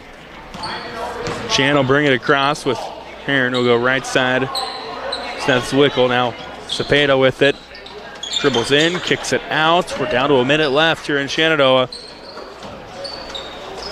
This was a really close game early on. Underwood just made enough shots, got enough stops down the stretch. Down to 45 seconds left. Cepeda double team, kicks it back out. Left side 3, Hearn, no good. Rebound won by Seidler. 35 ticks remaining. They'll run it out front. Larson, who went to pass to Bashore, and they're going to call the foul. The clock will continue to run, so for all intents and purposes, maybe time for 1 or 2 more shots for Underwood if they so wish. And they try to go down low, and they'll get a kick. It'll stay with Underwood, and the clock will continue to run. We're down to 10 seconds left. And they'll get to Bashore. He wants to launch a 3 that is good. So Gus Bashore adds a triple, and that's how this game will end. A big run for Underwood there in the third. Put this one on ice. And the Eagles snag a 66-25 win here tonight. TJ Young, your thoughts? It was impressive from really second quarter on, watching Underwood offensively. Their patience, moving the ball, player movement, and then rebounding the basketball. And it's only going to get better. If you're Shenandoah this season, you got a lot of new faces expecting to play a lot of minutes. But they got to get better at certain things. They got to get better defensively. They got to get better rebounding the basketball. I didn't keep stats on their offensive rebounds, Underwood's, but they had to have 25 to 30 offensive rebounds tonight. It was a lot. And then for Underwood, this is a good piggyback game. You got to, like you said, a quick turnaround for them. They can take some momentum going into that game, maybe get off to a quick 2-0 start for a team that was 500 a year ago, losing some key pieces. And they look impressive to me. They're athletic, and they're very, very quick, and they move the ball well. Yeah, they had 2 in double figures. Mason Boothby, 16 points. Josh Ravlin, 13. Alex Ravlin finished with 8 points. Bryce Patton had 8 points, 7 rebounds. Then Jack Van Fossen, 6 points, 10 rebounds in the win for Underwood. As for Shenandoah, their efforts tonight paced. Blake Harold added 7 points. Zach Foster actually led the way for them with 8 points. Based on what I got for rebounds, 33 total for Underwood, 9 offensive, 24 defensive. Again, those numbers probably not completely accurate, but they were able to win the boards when they needed. Again, that 42, they closed it on a 42-7 run. It's 24-18 with like 3 minutes left in the second quarter. Underwood then goes on a run. They go up 16 going into the half. And I think the biggest point was, starting the second half on a big run and being able to hold Shan scoreless for for 7-8 minutes. Yeah, and it's kind of, we talked about this before the game even started, before the girls' game started. Like, I'd say athlete for athlete, it's pretty close probably between the Shenandoah and the Underwood group, but just the basketball kind of meshing and togetherness just really looked good for Underwood tonight. Like, they'd been playing together for a really long time. Shenandoah's just not quite there yet. They're still figuring some things out. They're still trying to find their identity, like we talked about during the game. And I think it'll come as the season goes. But most of their key pieces are young guys that'll be back next year too. So there's building blocks here for Coach Soderberg and company. But I was just super impressed with Underwood and the way they played tonight. I think that they're poised to surprise some people in the WIC. They've got athletes. You look at Mason Boothby, standout baseball player. Bryce Patton. a good cross-country runner, Alex Ravlin, a really good football player. They've got dudes up and down the floor. It's going to be fun to watch them throughout the year. We'll actually have another one of their broadcasts in a couple weeks when they take on Audubon. We'll have that one on December 17th. They turn around tomorrow. They take on IKM Manning. Meanwhile, Shan gets a quick turnaround as well when they travel to Corning to take on Southwest Valley. Yeah, and again, I'll be there for that one. Interested to see how the girls can rebound or piggyback off of their emotional, intense win tonight, and then see if these boys can bounce back. It was a rough first outing for them, but we talked about it during the girls' game. Biggest improvements from game 1 to game 2. Maybe we'll see that again tomorrow night for the Mustangs. So the Shenandoah girls win a thriller. The Underwood boys pull away to get a win here tonight. Full rundown from both those will be available online at KMAland.com later on. You'll be listening to high school basketball on KMA 960, KMA Sports YouTube channel with Fuller Digital Solutions. Looking forward to much more throughout the season. Saying so long from Shenandoah for TJ Young and KMA Sports. I'm Trevor Mader. Thanks for listening and have a great night.